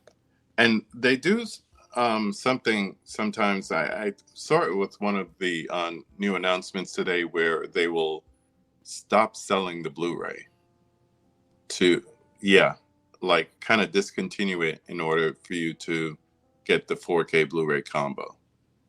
I can't remember which one of the new releases that happened to, but it had to be something that's already out. Could be Princess Bride, not sure.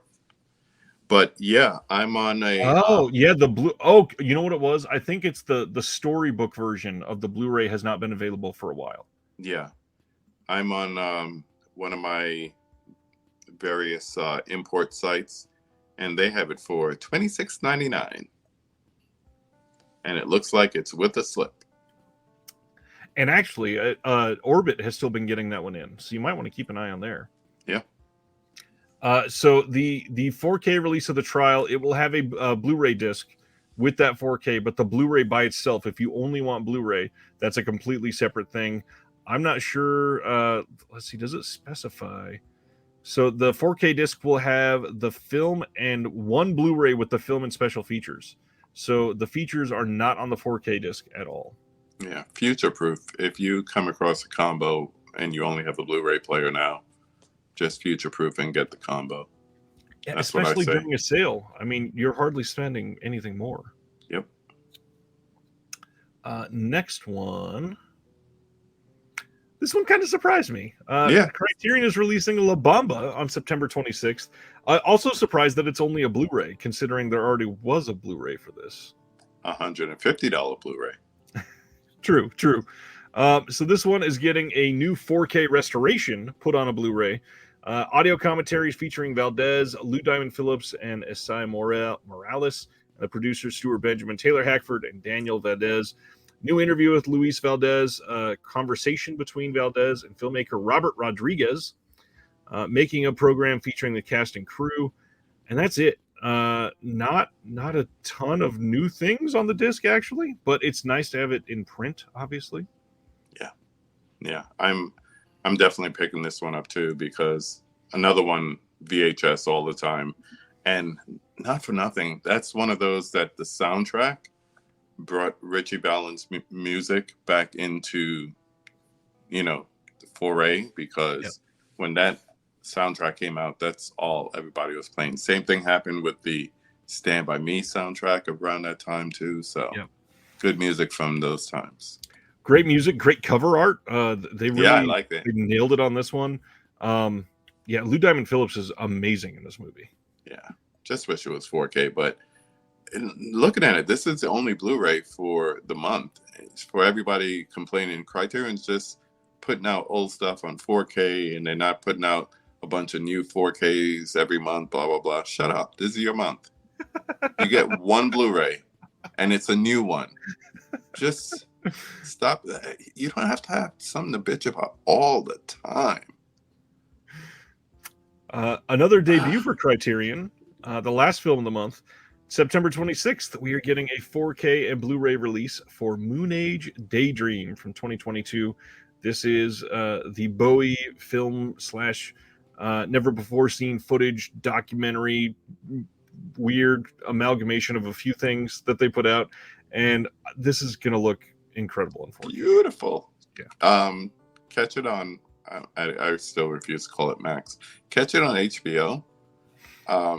If you want to check it out before you purchase the disc, but it's fun, it's bright, it's beautiful, it's colorful. Sober or LSD, however you want to watch, it's a beautiful thing. It's true. This is getting an audio commentary featuring the director Brett Morgan. We had a Q&A with Morgan, filmmaker Mark Romanek, and musician Mike Garson at the TCL Chinese Theater in Hollywood. Interview with David Gianmarco and Paul Massey, and then an essay by Jonathan Romney and a collectible poster insert. And kind of decent art on this one, so I get it. I still like the artwork that they did for what was the name of the sci-fi movie Bowie did? The Man Who Fell to Earth? Yeah. That Steelbook had some beautiful artwork on it. It really did. Yeah. Let's so see. This is cool, and it's fun to watch. Yeah, and that's the thing. One of the sentences from the synopsis here, let's see. It's a fittingly unclassifiable tribute to the shape-shifting rock iconoclast and his singular sound and vision. It's really well done copy, but it fits it so well. So good. Oh, wow. Hilton says, I love Bowie, but had a hard time getting through this. Really? I wonder what it was. Yeah. Just a few more left. We got the Best Buy 4K exclusive Steelbook for Enter the Dragon. Like we alluded to earlier, you can get this right now at Best Buy. The collector's edition for this that everybody was excited about for the UK, that has shown up on our Amazon in the US, but you cannot order it yet. So it looks like they may be releasing it here, hopefully. But that one, It does have a steelbook. It is a different steelbook, I believe, and it's got like art cards and posters and all that other fun stuff if you're into all of those bonuses. Blah. Yeah, I'm running out of space. Yeah. You look at it once and then you move on. Exactly.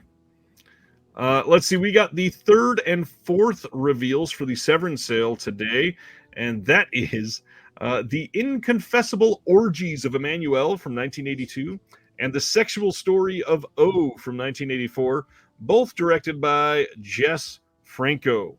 I don't think you and I have ever talked about Jess Franco. How do you feel about Franco? I was young once. I will say that. I was young once, and I ventured into the Skinemax channels from time and time again. How do you feel about Jess Franco? I don't love Jess Franco. I know. I just wanted to ask you anyway. I admit I've been watching more Jess Franco this year, and I don't know if it's an effort to hypnotize myself. I don't know if it's an effort to poison myself. I don't know if it's a hope to talk myself into what other people that I respect believe. But some of them are okay. One or two are good. Mm-hmm.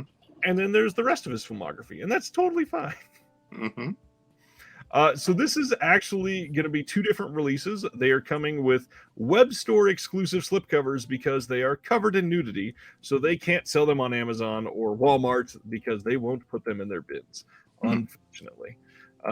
With these, we are getting some features, and for some reason, it did not come over in my post, but we are getting an interview with Stephen Thrower, who wrote literally like the Bible on Jess Franco.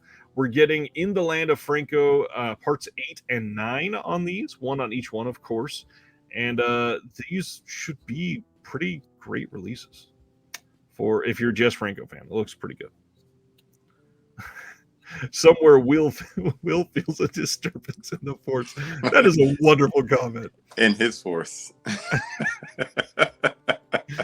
Mondo says Jess Franco films are brutal to watch, super boring, haven't been able to get through a single one, and I blind bought a bunch through Severin, and there's only more coming. Yeah. Next up. Kino Lorber is releasing George C. Scott's Hardcore. Of course, this is directed by Paul Schrader.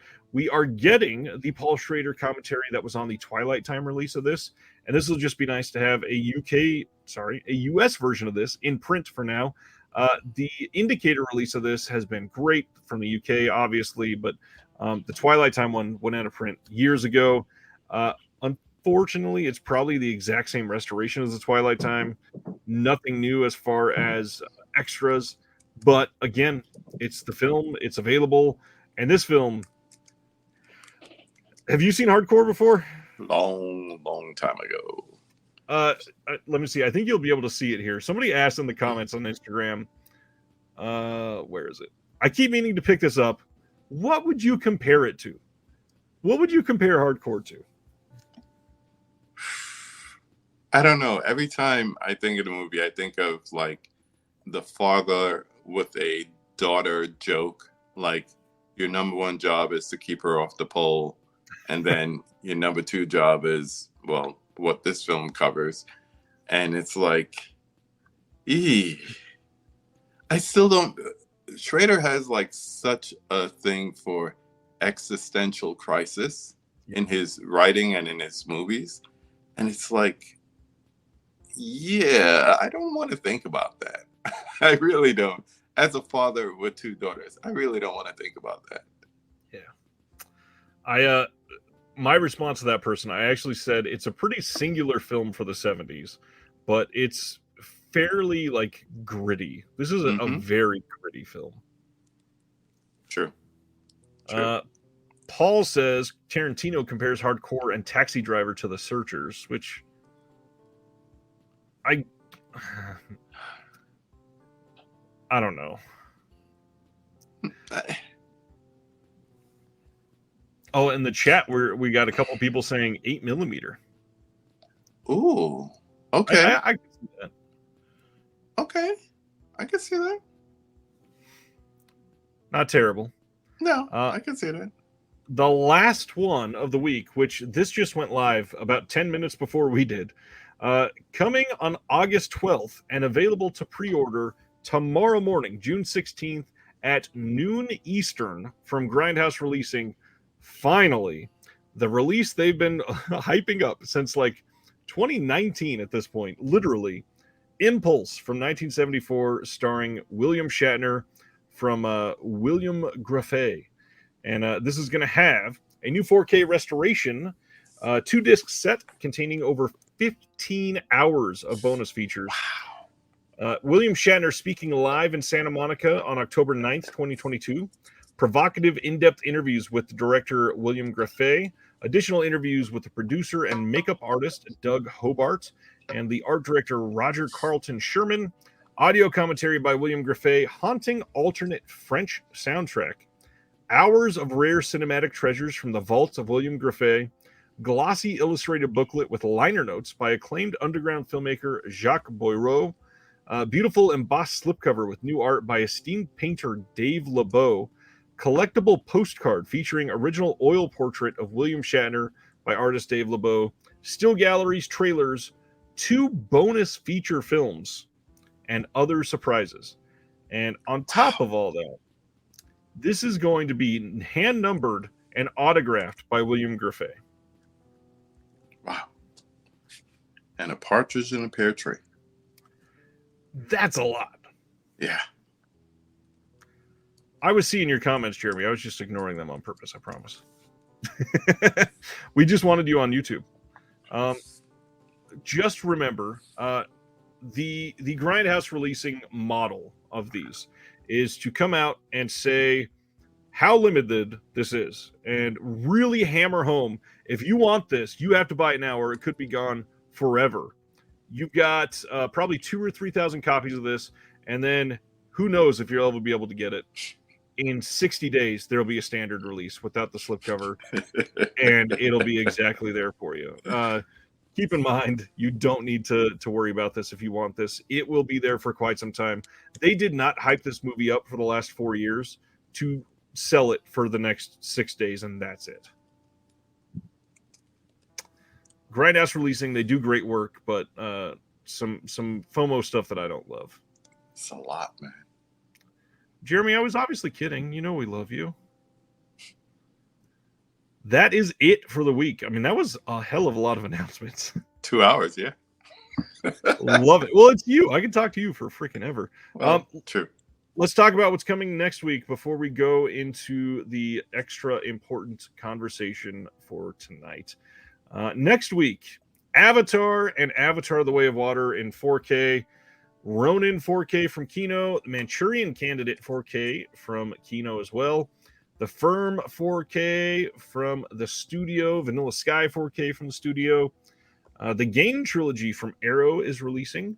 Boris Karloff's Mr. Wong collection from Kino. Skinamarink coming from RLJE, which more power to you if you love it. Cosa Nostra from Radiance, I believe, is finally about to be shipping, at least from the UK. I think the US might be delayed a couple more weeks on that one. The Servant from Criterion, Medicine for Melancholy from Criterion, Red Sun from Radiance, Zed and Two Knots, and The Falls, the Peter Greenaway films from the Criterion, or not Criterion, sorry, Kino, with the BFI restorations on there.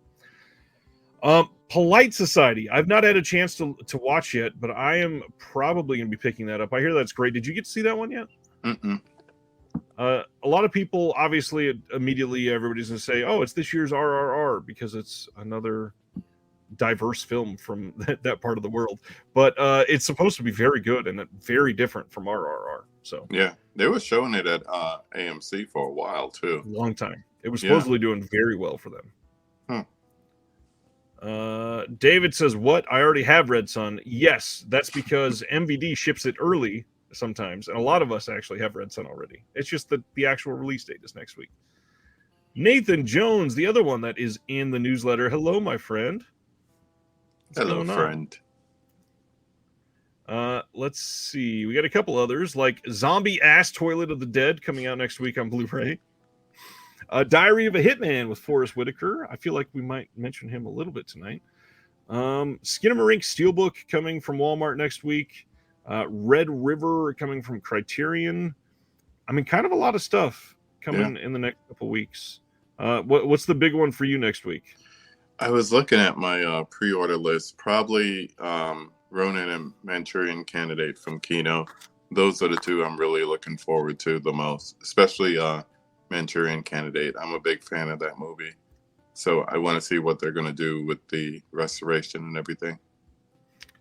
I have not seen the original Manchurian Candidate, God, in probably 20-ish years, somewhere around there. It's been a long time. So this is going to be a big step up from the last time I saw it, because I don't remember the state of that DVD. It was probably just another crappy Pan scan like we talked about earlier. Yeah. I think about 8 years ago I saw it that way, and then more recently I saw it on TCM. Don't ask me what was going on at the time, but they showed it on there, and I was like, it's a damn good movie, man. Shelley Winters. That's all I got to say. Good stuff. All right, my friend. So we are here because it is to insult some people on purpose. A newly discovered holiday weekend. Apparently. For many people. Apparently. Monday is Juneteenth. And the first thing, why don't you share what Juneteenth is and what it means for you and why we're going to be talking about that tonight? Well, it's going to sound really bad because I've only known about the holiday because there are African Americans that celebrated it for years. So when it became a national holiday, I was like, they're going to commercialize the shit out of this, aren't they? And they did. And they continue to. I think holidays like that are important culturally, but without understanding it, it means nothing to too many people. So basically, it's to celebrate the emancipation of slavery and so forth. But most people don't really know the details of it, or the fact that people were emancipated and didn't know about it. So a long time. For years. Because it's like, do we tell them that they're free? No, keep working. So, yeah. To me, it's a great opportunity. Like, June is Black Music Month for me. Still is. But it's also a great opportunity to look at the impact, especially with the arts. It doesn't matter if it's music or, in this case, movies, that African Americans have made. And most recently, I think the best example of that has been a documentary that's been on Netflix, created by, if you guys always asking me, how did I come up with the idea for the conversation? It's a couple of different things. But one of my favorite people in film critique and film industry is Elvis Mitchell. He's had NPR shows, he's had PBS shows, very popular guy. He's one of the few guys that has long locks at one time and could dress with the finest GQ gentleman and make it look damn good. He is a fashionista on top of everything else.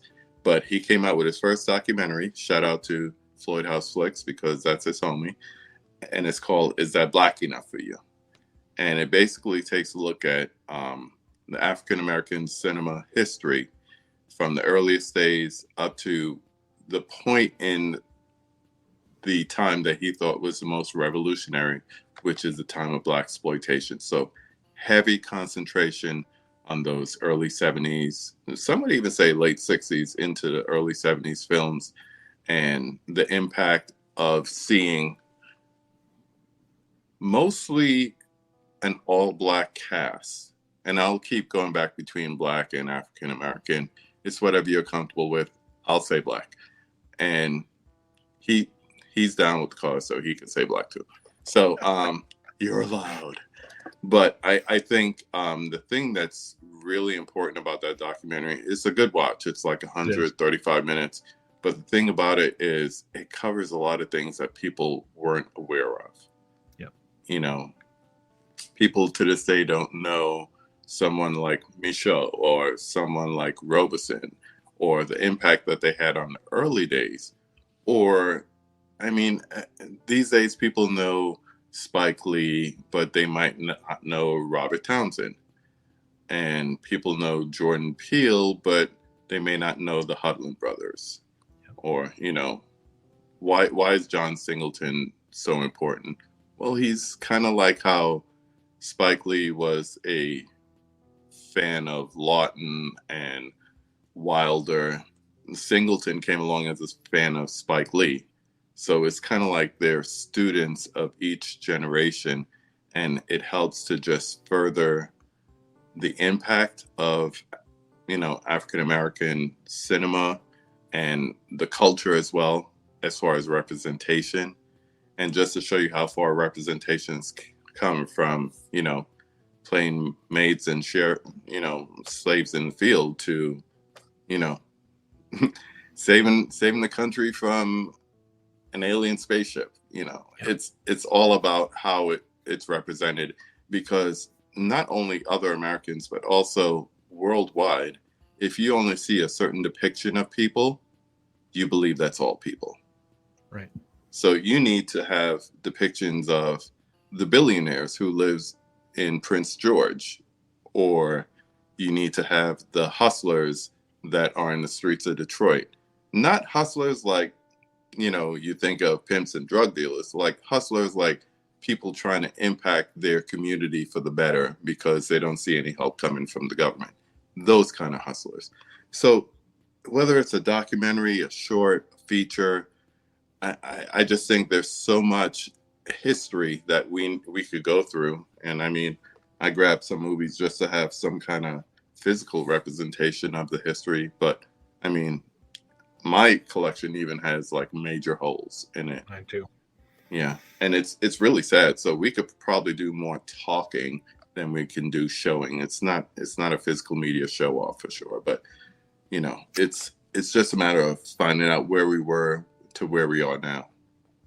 So basically, with it being Juneteenth next week, I mean, it was a no-brainer to bring on, a literal close friend that loves physical media and movies as well. That is going to treat this a little more personally than myself, not growing up as part of that culture. But thankfully, I'm different than my parents and actually care. And the things that I've done to educate myself, it will never be enough. But the amount of stuff that you can get from even, is that Black Enough for You is incredible. That documentary alone really highlights one era, and there's 5 or 6 other documentaries that you could easily come in and complement with that and not be covered forever, but have a fairly decent grasp of at least the cornerstones. And the big thing about Is That Black Enough for You, at least for me, was just the personal aspect that went into this. I mean, even speaking on like how seeing Mickey Mouse wearing white gloves immediately brings minstrel shows to mind. And Yeah. I never thought about that as a kid. That's not something I ever would have put together. But seeing how it affects somebody else is just so different and rough and just eye-opening. And it's completely recommended for everybody. It's a wonderful documentary, and everything they touch on is entertaining and well done, but so educational and just connected. It is a full culture that you can immerse yourself in. It's incredible. Yeah. And as I mentioned before, him being a fashionista, because of that, he hates to wear tuxedos because of the way people were depicted on screen as, servants. And, that white tux looks a lot different than someone wearing a black tux, like could throw on top hat. And it's like, ooh, everyone back then was so rich and so elegant. No, that's the way they were portrayed on screen, but there were other people wearing tux, but just for a different reason. Bringing up another KC native, Janelle Monáe. A lot of people had a problem with her basically expressing herself now with her latest album and music videos and everything, but they don't understand that the reason why the first couple of years where she came into prominence that she wore the black and white tuxedos was to represent her families, who were all servants, who was a maid, who was a janitor. And that was kind of like out of respect for them. But once again, if you don't know, you don't understand. So it's a matter of learning and understanding as well. It's true. And then growing from that. And that's the thing, is not to stop with a documentary like this, because we can talk about Sidney Poitier for the last 4 minutes of this documentary, but it doesn't mean anything if you don't go watch his films. Yeah. You can discuss Fred Williamson like 14 times in this documentary, but it doesn't mean anything if you don't go back and watch some of these monumental films. And things are so important. Like this year is the 50-year anniversary of coffee. Like there's so many things that you can look back on and just see how much has changed since then. Like coffee was unheard of in 1973, and nowadays, thankfully, it's a lot more accepted to have a film like that. Mm-hmm. And it's so amazing that she just came out of nowhere, Pam Grier, and just took over the screen. Like, to have a presence, especially as a Black woman in the 60s and 70s, to have a presence the way she did. I mean, everybody realized that this woman belonged on the screen. They may not have agreed with some of the places she showed up or the way she's depicted in her movies sometimes, but yeah, if she was on the screen, she demanded your attention. And going back to an earlier comment, one of the people who loved that and kind of gained prominence from that is Quentin Tarantino, and that's why she's in Jackie Brown. I mean, you go back to the novel, you know, Elmore had nothing like Pam Grier in the book compared to the way Jackie Brown is in the movie, but that's the respect that she earns. It's a beautiful thing. So, not to just rip into your knowledge and experience for a lot of this, but I would love to hear your thoughts on just first why representation matters, because there's so many people that thinks it's just a film. I mean, why does everybody have to be Black? Why do we need LGBT people playing LGBT roles? Like, just come on, it's okay. We've been doing this for decades, right? Which way do you want me to go? Do you want me to go to Halle Bailey in the Little Mermaid trailer that everyone was in uproar about? Or do we go back to Breakfast at Tiffany's and talk about Mickey Rooney and his lovely depiction? Let's go back. Little That's Mermaid why first. Representation matters. That's why. Let's steer away from if not, you get things like that. And as lovely as that film is, and as much as I love Capote, really? That's why. That's the long and short of it right there. It's because there is nothing like seeing yourself depicted on screen. And if you can't understand that, it's because you've always been depicted on screen. One of my favorite shows growing up was Brady Bunch. Never saw a Black person on Brady Bunch. Happy Days, Styx. Styx was a drummer in the band that played at Arnold's. Yeah. I know every episode Styx was on because of representation. It's little things like that. It's not like, oh, he looks like me or she looks like me. It's, wow, that person could be a doctor and be married to a lawyer, and they're both of a darker complexion. And there are people that will say, well, that's not real. Yeah, it is. And it has been for decades and generations, but it's just not something you're used to. I was listening to something earlier about Atlanta and how, it's such a culturally rich area to be in. You go to Atlanta Airport and pretty much everyone that works there is of some type of African-American descent. Yep. And it's like, I think going back, Sports Show interviewed Tom Arnold and asked him about one of our modern examples being Tyler Perry. And he's in a lot of Tyler Perry movies. We were joking a few weeks ago about tokens, but he's a token. And they asked him, how does he feel about being represented in all these Tyler Perry movies? And his answer was, well, it really makes it easy for me to get through Atlanta Airport. Because everybody knows him from the Tyler Perry movies. That's the demographic. And that's the other thing. Whether it's Halle Berry being on a trailer and a little girl saying, I could be a mermaid. Or, I don't know, Flamin' Hot, showing that, hey, the way we eat those Cheetos, now they could sell it in the store. It's all about representation and the importance of it. And that the hard thing is that that goes for any of these marginalized cultures that we are seeing every single day.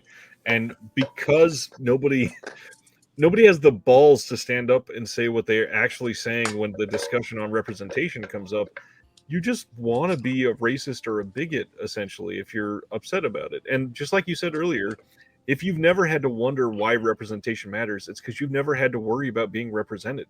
Yeah. You've always had that opportunity. So Yeah. it's not your fight. Just sit down. Yeah. Or stand up and educate yourself, because the whole thing is,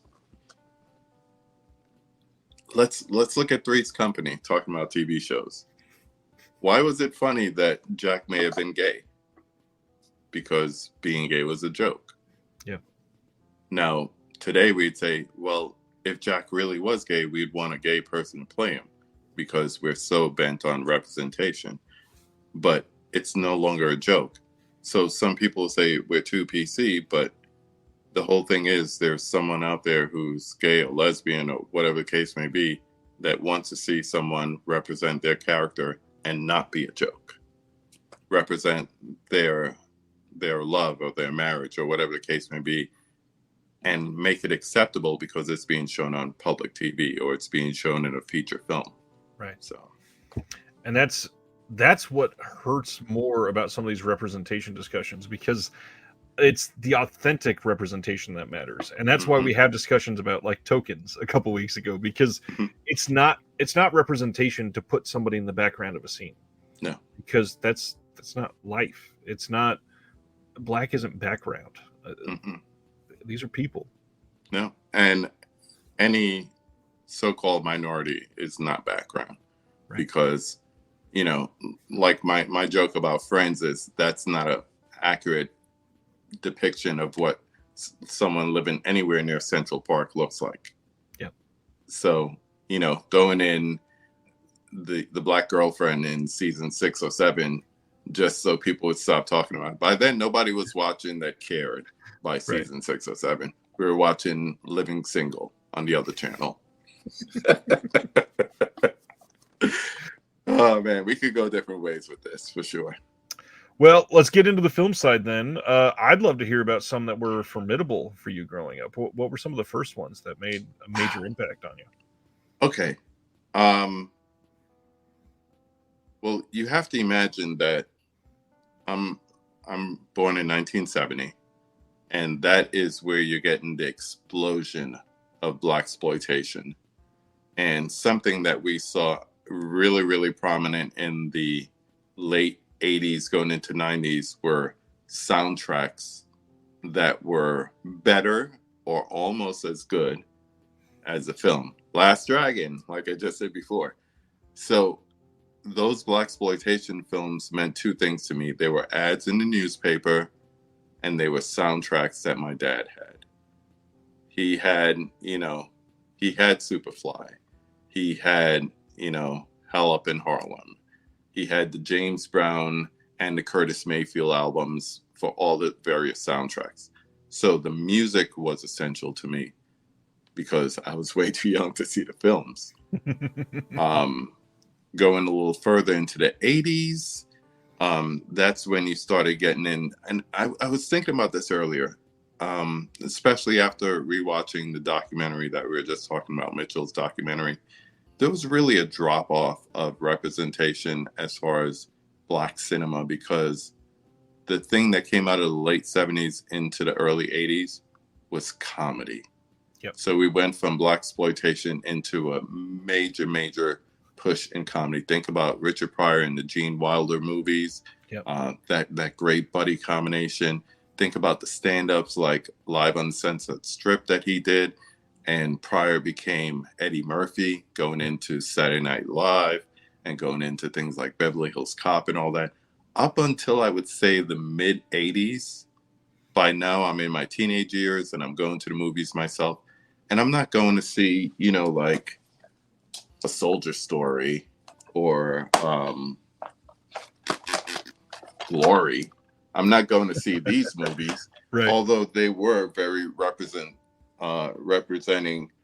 the periods or the cultures that showed a Black perspective. If anything, I was sneaking in at 14 to see this. I was waiting for that to come up when you said soundtracks. Yeah. Once again, proliferation of soundtracks being used to promote movies. But yeah, there was something about like that period where we just had like comedies and everything. And what year was this? Something like this. Was that became 83? Yeah. 84? This was one of the ones where it was like, oh, okay, so now we could do dramas as well, because this is a story that was adapted, made into a feature film. But we still had the same issue with the people who were actual filmmakers. And I mean, come on, we're talking Spielberg here. Right. But at the same time, it's the same thing like what was being done in the days of Blaxploitation. There weren't any Black directors, no Black filmmakers, with the exception of one or two. Most famous probably being this guy doing their own thing. Yep. So even in the midst of this, you still had Iron Man's daddy doing stuff like Putney Swope. Which is amazing, by the way. Putney It Swope is. is incredible.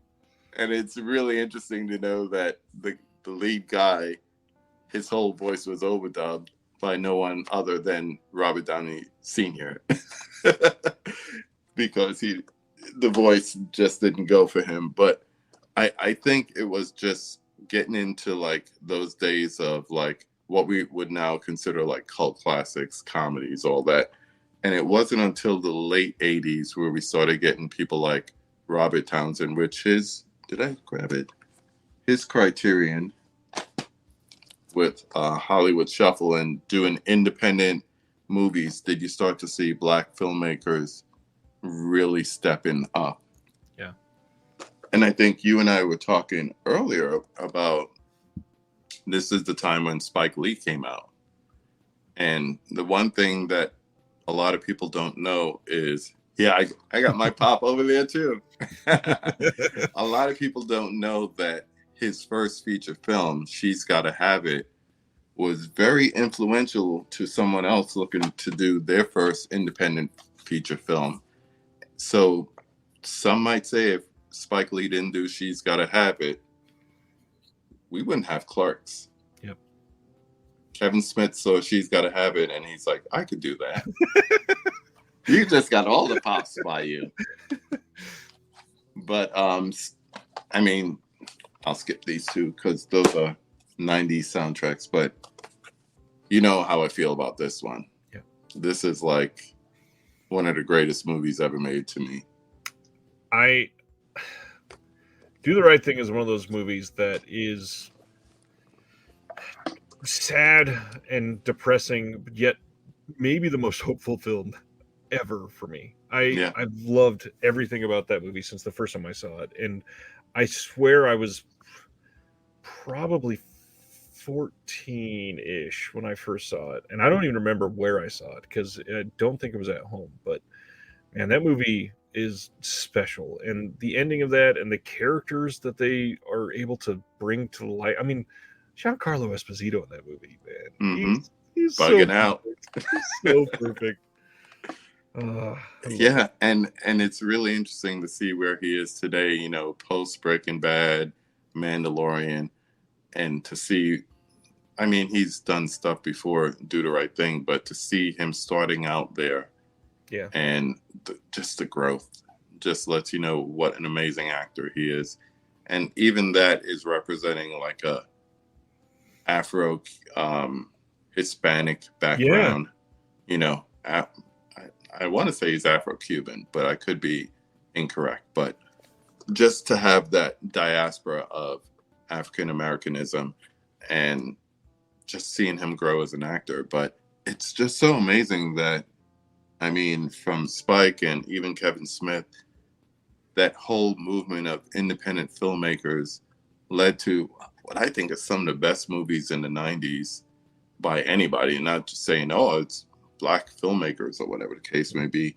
So, like I mentioned before, you go from Spike to, man, I still can't believe we lost this dude. We go from Spike to things like Boys in the Hood. Mm.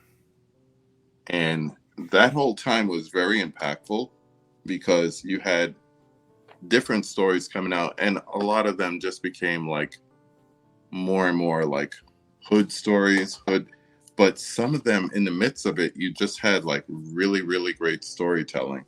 So, you know, you might get an Above the Rim, but at the same time, you're going to take Spike Lee's DP and get a Juice. And to me, it's like one of the best besides Boys in the Hood is this. Thank you. You know I had to bring this up. For one, this looks beautiful in 4K. But I tell the story often. My wife and I went to see this. We were, what was this? This was 93. So we're still dating. And we went to see it.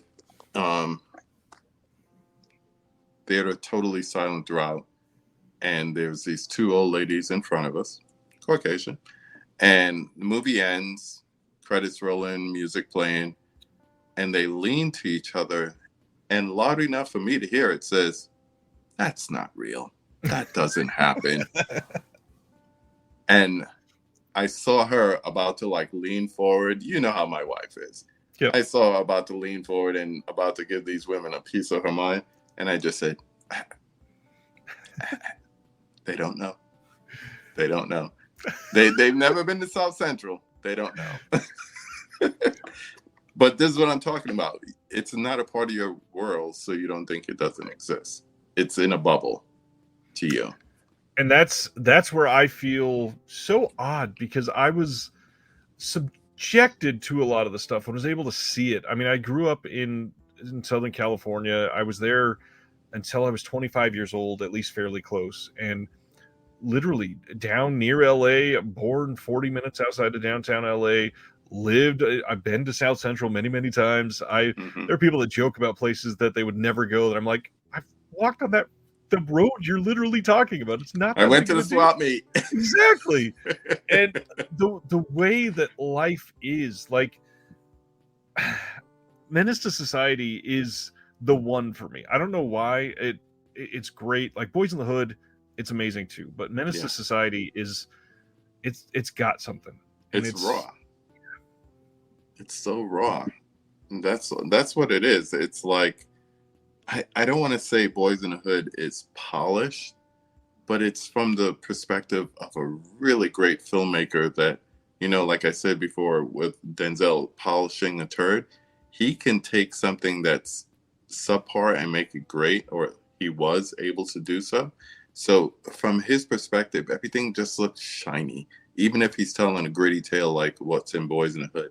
Menace to Society, that was just like raw. Yeah. There was no other way to put it. And I still remember, went out there to visit my friend once and picked me up from LAX. We went to Orange County. Man, the sun could not shine anymore. The In-N-Out burgers couldn't taste better. But then we had to drive home through Watts to get to his place. And we had to be diverted by 5 blocks because there was a SWAT lockdown on a gangbang. And I was like, what is happening? He's like, just keep your head down, you know. Yep. Make sure your seatbelt's on, da-da-da. It was like crossing T's and dotting I's so we don't get pulled over for suspected gang activity. And we were just driving home. Yeah. You know, suitcase still in the back, just driving to his house. But that's the realism that people lived in every day. So once again, this is why representation matters, because the majority of people will be like those two old ladies in front saying that doesn't happen. Meanwhile, this is everyday reality to too many people. Right.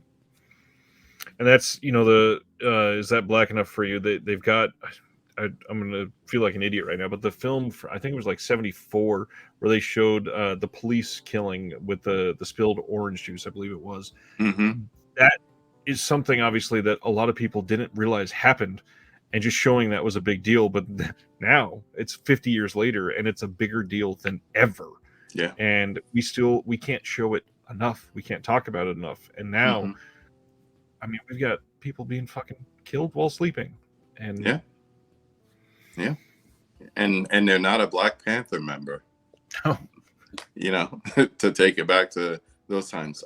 Judas and the Black Messiah, good important movie if you've never seen it. It is. But even the thing in the documentary where they talk about Cornbread Earl and Me, I think, did I get that title right? That didn't sound right coming out. I'm tired. Yeah, Cornbread Earl and Me with a very young Lawrence Fishburne. Movies like that were not seen by the people who needed to see it. Right. So it's really nice that, you know, modern day we could look back and get that perspective and see, wait a minute, that was 1975 and it was happening then. But I keep hearing stories like it's still happening now. Is it still happening now? Yeah, it is. But I don't know. I have blind spots too, man. I got like some films or some actors that I'm not familiar with. Like if Dell is still in the chat, he'll make fun of me because I've never seen this movie. Oh, God. I know. It's huge. But you notice it's in my hand. Right. I took advantage of the shout scream sale and I said, no, I don't know any. I know enough about the movie, but I've never seen it. I know Virginia Madsen's in it. Of course, Tony Todd. I'm going to get it. And I got it with a slip. So I'm going to watch it. We should double feature that together with the newer Candyman, you and I. Yeah. And that brings us up to date with like talking about filmmakers today like Jordan Peele. You know, still making an impact. And now he's like me. He's the kid that grew up in the 70s and the 80s watching Spielberg movies and Twilight Zone reruns. And now you're seeing that reflective in his work. So when I hear people saying, he's just copying Close Encounters. No, he's doing like what Singleton did for Spike Lee. He's paying homage to the ones that came before him. Right. He grew up with Back to the Future, and he grew up with Jaws, and he grew up with Hitchcock and Serling and all that. So you're going to see reflections of that because he's not only just directing, he's also writing. So you write what you know. And I think that's what we're seeing in movies like Nope and Get Out, and to a certain extent, Us. You're seeing reflections of what he grew up with, you know, just to bring it full circle. There are so many films that are coming out from these boutique labels to bring it back to physical media that so many people, first off, have slept on. And even though they're out, they either just don't check them out, or a lot of them, they came out early in some of the history of some of these labels. Like Arrow did a lot of blaxploitation in the first like 5 years, and then they went, oh, we're moving all of our headquarters to Asia and we'll live there for the rest of the time, which is great. But I mean, they've done Willie Dynamite, they've done Coffee, they did Black Shiva, they've done, oh gosh, there's so many that they're incredible releases, and people need to go watch. I mean, Imprint just released Uptight. That was I was hoping you got your copy in so you could talk about it, because some people say that's like the first blaxploitation movie, albeit in the late 60s. If you can't take a minute, tell them what it's about and so forth. Well, first off, brand new release from Imprint. This was released by Kino, I think, and it's been out of print for a little while. This one, some of the Imprint cases take forever to come out, but this is the cover that some people will probably recognize, because that is just an iconic cover. But this is following the days after the Martin Luther King assassination, and it's this set of vengeance that the tension here is unreal, and the filmmaking, it's Jules Dawson, who's just great here, and I love this movie now. I love There's so much I want to talk about. There's so many films. I mean, We didn't Vinegar, even get into the early stuff yet. that's some of the ones I just want to talk about, other than Putney Swope. Jamal Fanaka, some great stuff put out by Vinegar Syndrome. Hmm. There's Watermelon Woman, classic. Watermelon Man. Yeah. Both of them. I mean, just going back to representation when it comes to sexual orientation, Watermelon Woman is great. Watermelon Man is, what would you call that? A cautionary tale about who you like and don't like. A nightmare fever dream. Yeah. Yes, for many. A day in the shoes. Yeah. A day in the shoes. Yeah. But Criterion has been doing pretty good with those. I did want to shout that out. They had to. After that New York Times article, they really had to, because they got called to the mat on their lack of, we're overusing the word, but representation. But if you were to get this Van Peebles set from Criterion, Watermelon Man is on there. And it's actually a pretty great transfer. But basically, this man did not look like this yesterday. And that's what the whole story is about. He woke up looking, he went to sleep looking like Ryan, and he woke up looking like me. That's the long and short of it. Same height. That's all that matters. Yeah. And just the, I don't know, panic, horror, comedy that ensues just by living the same life, but in a different way. Yeah. Gosh, there's so much. I did also want to give a whole full-throated recommendation for Horror Noir on Shudder. One of the best, and as far as I'm aware, only black horror documentaries ever. It is so well done. It is done by black creators. It is full of black voices, and some of the outlooks on some of these films that people have known about for years, but never given the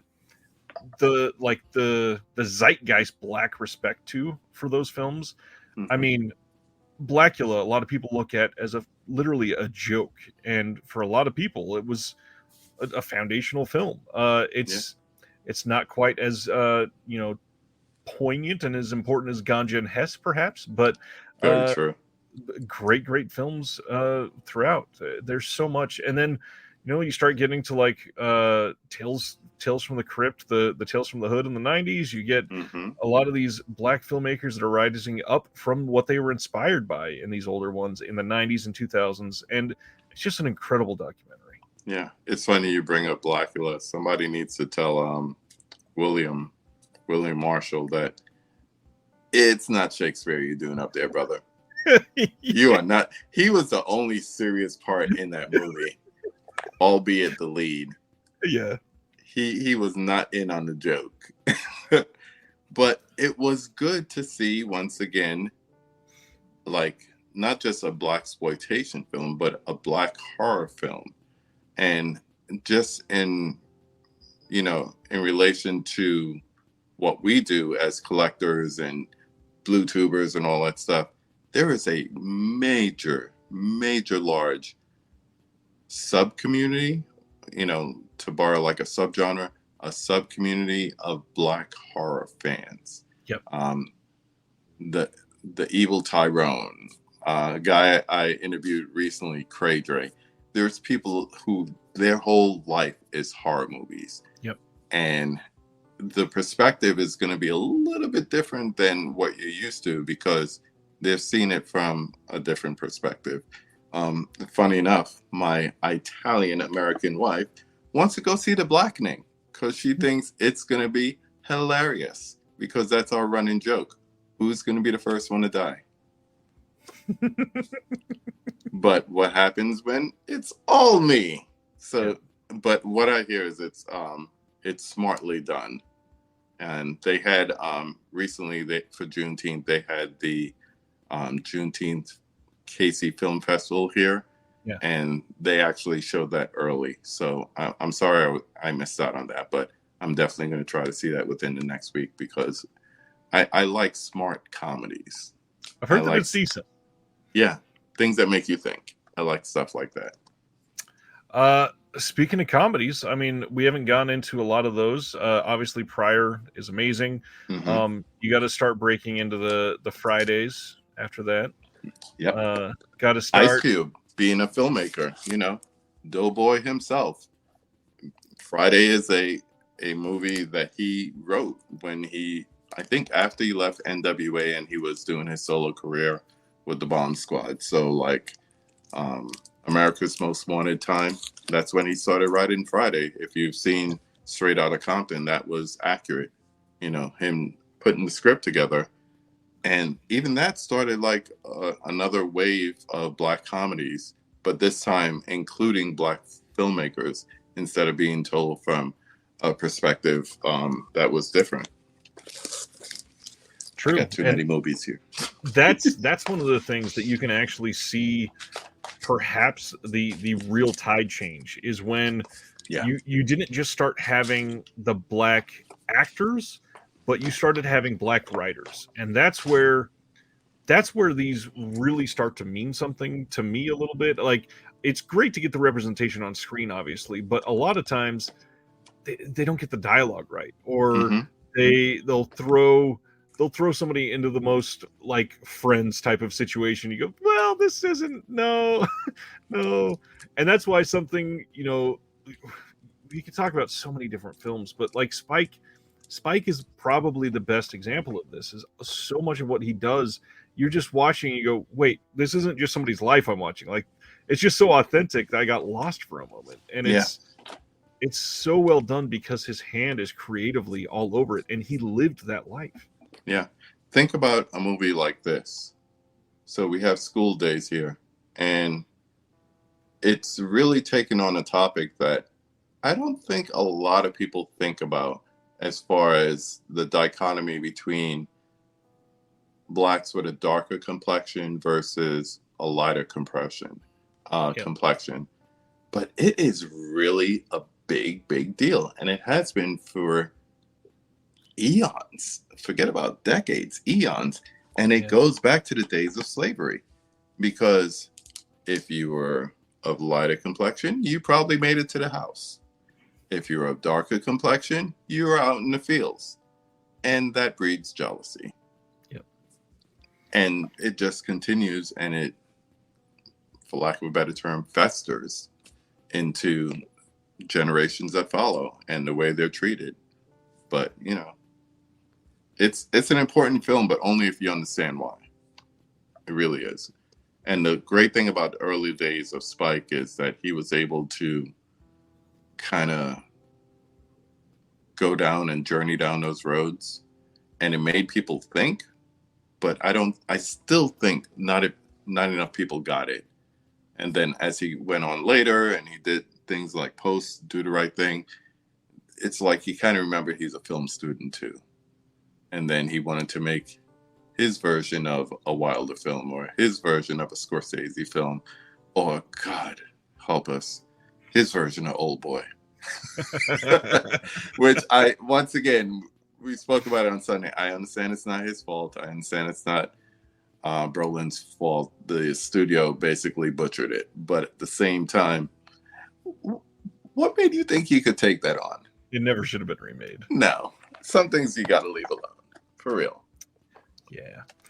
And the hard part with Spike is because it's Spike Lee and he's so in the spotlight. He's got a couple films that everybody's like, yeah, of course I've seen Do the Right Thing. Or there's probably 2 or 3 that you could put almost at that level. But then some of his other stuff is equally as important. I mean, some of the smaller films, like Kino has put out, I think, 4 of the Spike Lee films. They put out Clockers.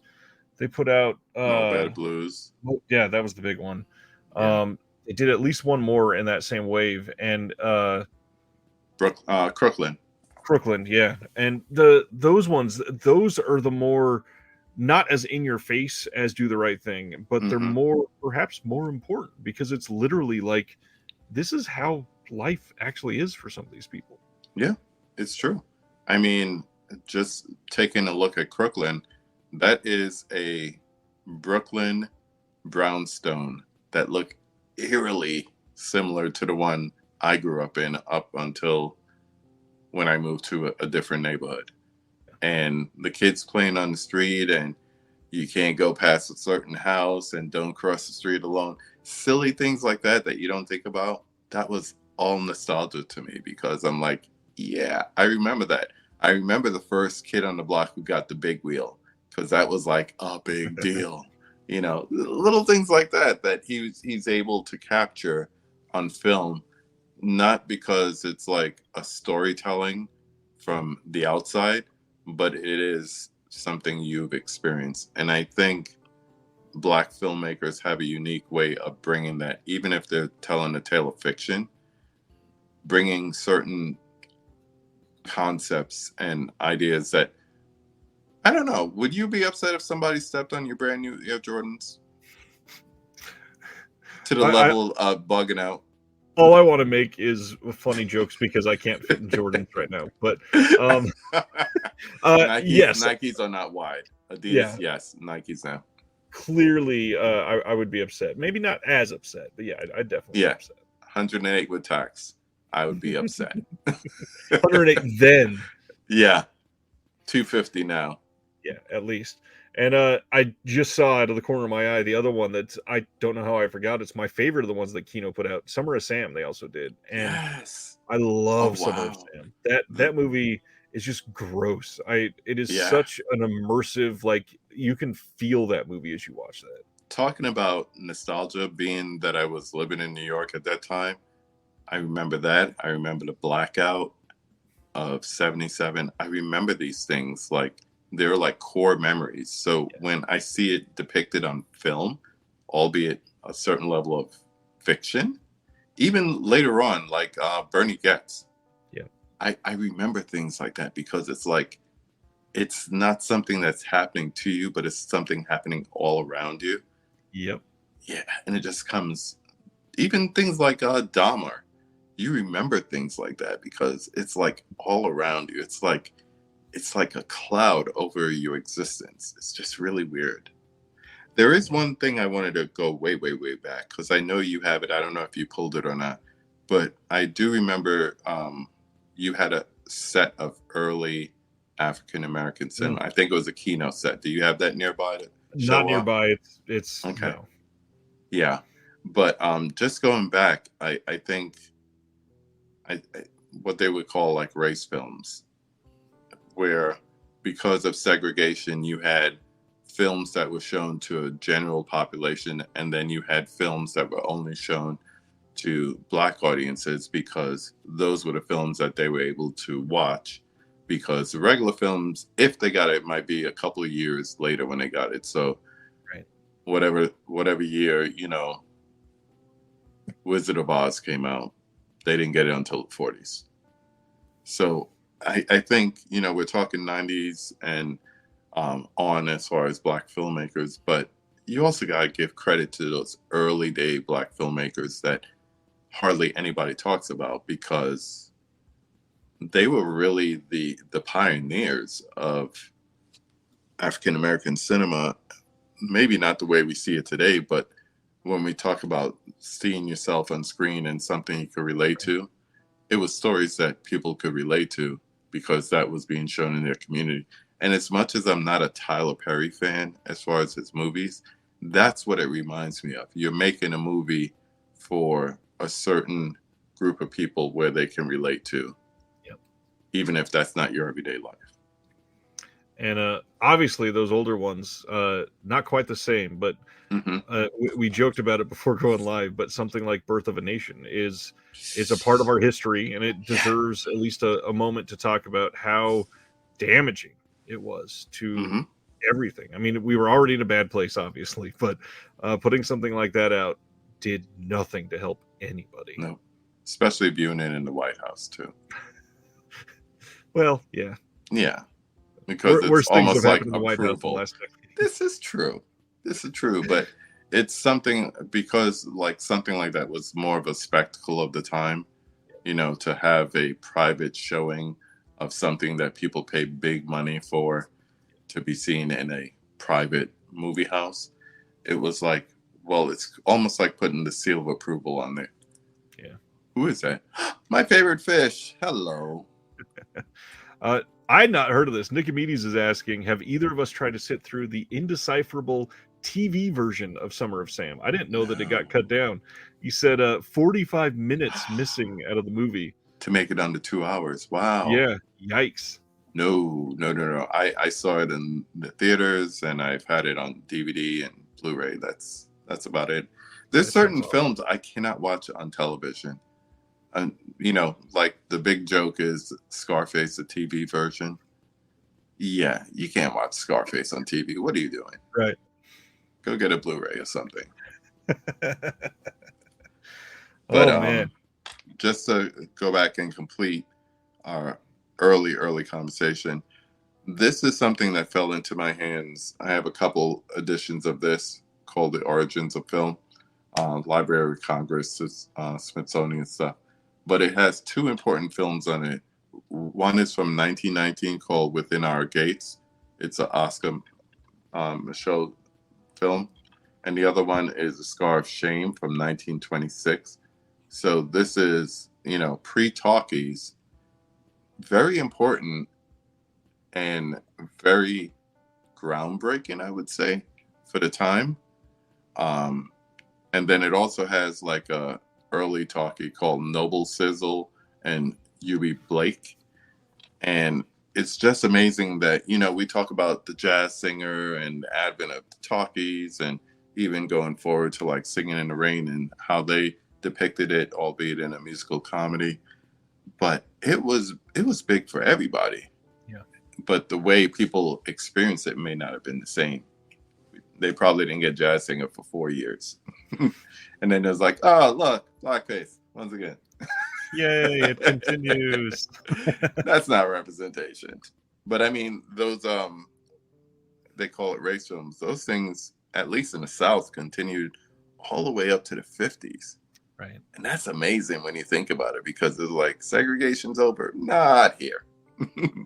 Or taking out parts of a scene.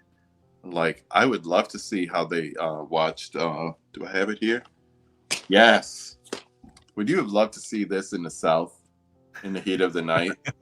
Just for that scene in the garden? Yeah. Oh, something's going wrong with the film.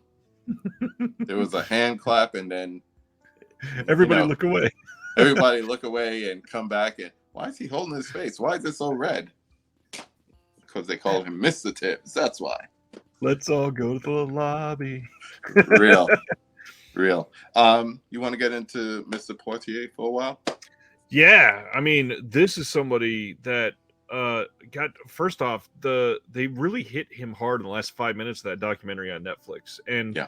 One of the things that they talk about is he directed, I think it was 4 films in 8 years or whatever, and all of them surrounding being an imposter and being somebody you're not, and being somebody that grew up not seeing representation done properly, not seeing yourself in something that you love, and can finally embrace that.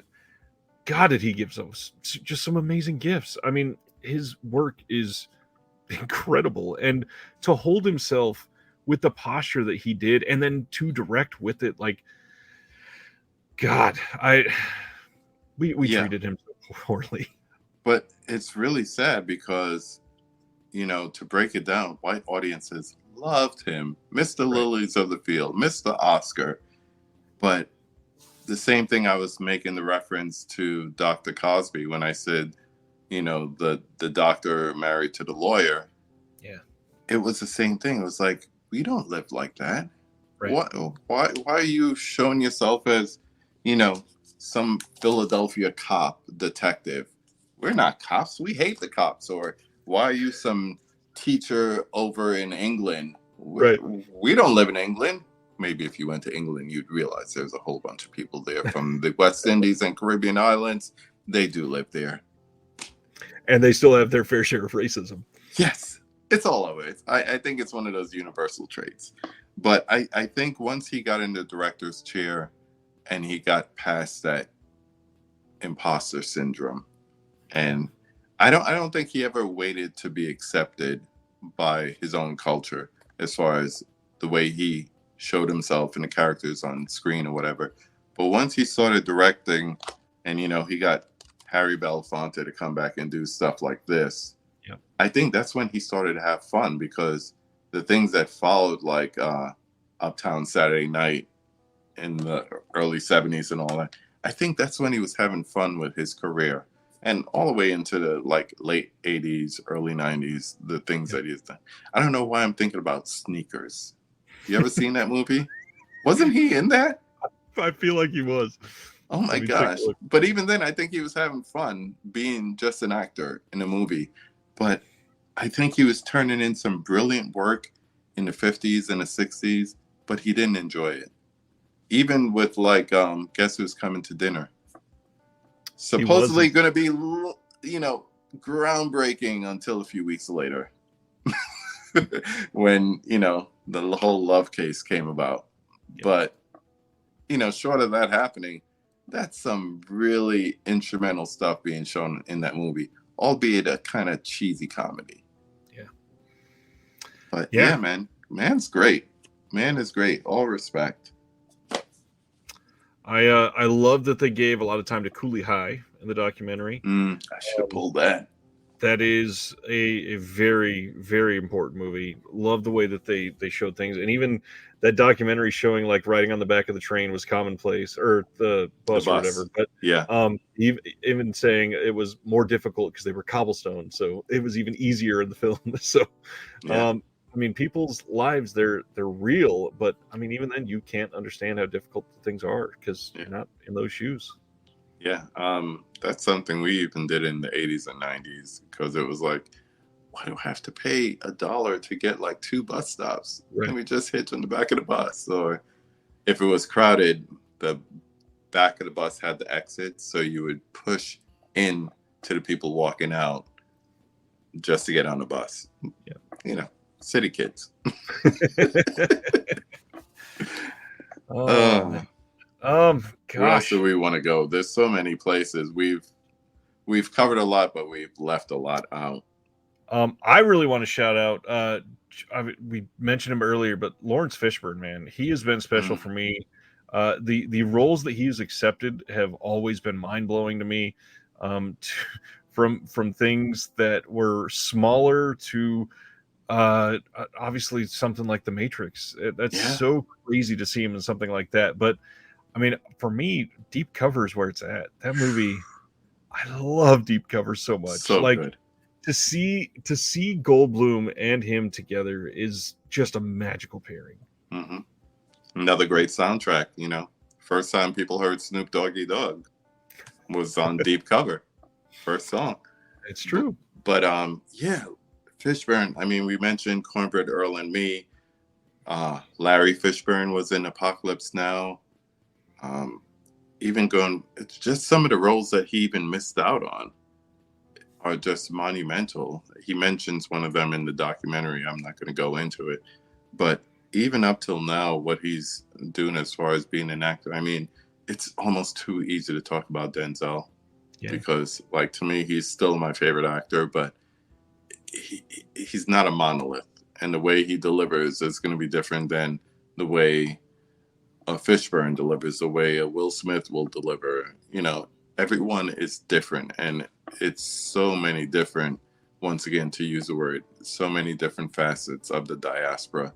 And so people are bringing different things. Like I look at, what's his face? Daniel Kaluuya, and his background, talk about blacks in England, his background and how he can easily play American roles. And a lot of people had problems with him in Nope and saying he was too serious and too stoic. What if the script called for that? Right. And he was just doing a damn good job at it,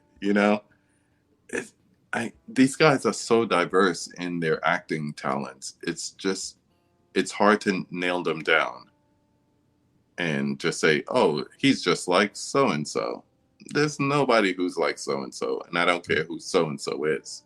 Everyone brings a different flavor and a different background and a different speciality to their acting roles, for sure. Well, and Kaluuya's, he's proven his range time and time again through so many other films. Like, sure, He was rough in Nope. If you want to say that, I'll give you that one. Hmm. What about the rest of his filmography? The dude has put in amazing performance after amazing performance. Yeah, for a young career, he really has. I mean, like I mentioned before, Judas and the Black Messiah. Yeah. That's award-winning acting right there. And then you look at Get Out, totally different role, and he brings a totally different range of emotions to it. Yep. A lot of work with his eyes. He does a lot of emotion with his eyes for sure. Oh man, Chad. We didn't even get into Chad. Ma Rainey's Black Bottom. I mean, Sir Anthony Hopkins, great performance. That movie hits me hard, The Father. But man, for us to get a last taste of Chadwick Boseman and Ma Rainey, yeah. And we didn't even get into any Marvel stuff. We don't need to, but that's a whole. The Panthers other, are black or something. Yeah. Yeah. We don't need to get into that, but yeah, it's just amazing. It really is. I have someone that I always talk about because as physical media collectors, I think a lot of people don't know too much of his work. We mentioned Mo Better Blues, he's in that. I showed New Jack City, he's in that. And that's Wesley Snipes, man. I was waiting for that, yeah. Man, y'all need to put some respect on Wesley Snipes' name. He's more than Demolition Man, which I think is his most fun role ever. He's amazing in it. But he's done stuff with Spike. He's done Jungle Fever. He's excellent in that. White is My Name, yeah. Yeah, he is Nino Brown if you watch New Jack City. He's, like I was saying before about William Marshall, he is the one taking that role seriously. He's doing Shakespeare while everyone else is just doing summer theater or whatever. But it's amazing. And because he had that slew of action movies, Passenger 57, all that stuff, and it never really made it past DVD, some Blu-ray, a lot of collectors don't know about his movies. Right. Let Warner Brothers start to release some of his stuff. People are going to be like, oh, you see that Wesley Snipes film? It's going to be amazing because he has so much great work, and we didn't even hit Blade. Hello. Not at all. And I mean, even Mill Creek just released that The Fan recently. Yeah, with him and De Niro, great movie. Great. It's hard when you're an actor and you end up being better than the attraction. Like in that movie, to me, he was better than De Niro. And De Niro had the bigger role. He had the creepier role. But he was the better performance in that movie. But he had so many like that. It's just a shame more people don't talk about him today. I agree. My big one that I really wanted to bring up, which is kind of hard to discuss in regards to film because that's not even what he has touched the most, but modern day like black icons for me is all about Donald Glover. I have been a Donald Glover worshiper for so long. I mean, from the comedy, the writing on 30 Rock to what he did with Community, and then suddenly Childish Gambino jumping out and being this out of nowhere iconic force, to coming up with Atlanta and the entire show being this subversive look at like Twin Peaks in the hood, essentially. Yeah, Afro surrealism. It's so well done. I mean, the storylines that he came up with on that show are just, it's some of the best TV that's ever been made. And then all of a sudden, he drops literally one of the most iconic music videos with This Is America, and it takes the world by storm and changes nothing. Yeah. It's like an alarming narrative, and nobody was listening. Not enough people, at least. But yeah, man, you think about back in the 30s, 40s, 50s, where you had to be like a Renaissance man. You had to be able to sing and dance and act sometimes all at once. And that was the only way you got into a movie. That's why people like Sammy Davis Jr. is so amazing. And we really need a biopic of him because more people need to know how talented he was. He wasn't the token in the Rat Pack. He was a lot more than that. Kind of same with Belafonte, too. Yeah. Oh, my gosh. We didn't even talk about Harry Belafonte besides showing Buck and the Preacher. But, yeah, Glover is like the modern-day Renaissance man. Yeah. He's a writer. He's a producer. He's a director. He does stand-up. He raps. He freestyles his ass off. Yep. And he's all these things and so much more. And I think a show like Atlanta could have been like a feature film, but then it's like the ideas just kept coming and kept Yeah. coming, and it just became a show instead. And like I said, anyone who could tap into surrealism and bring it from a perspective that not a lot of people have seen before, that's special. That's really special. Good choice. Good choice. Should probably talk about Samuel L. Jackson for a moment. We got to get loud to do that. You got to say fuck a few times too. He is in the documentary a few times. His work is spanning so many decades at this point, and it's kind of fitting to bring him up right now as his show is dropping on Disney Plus. And yeah, and early reviews saying it's the best MCU project that Disney has been able to get so far. So Samuel L. Jackson is so special in the fact that he's so odd, because I talk about Tom Hanks as somebody that I appreciate his acting, but every single role he plays, he's just Tom Hanks. Yeah.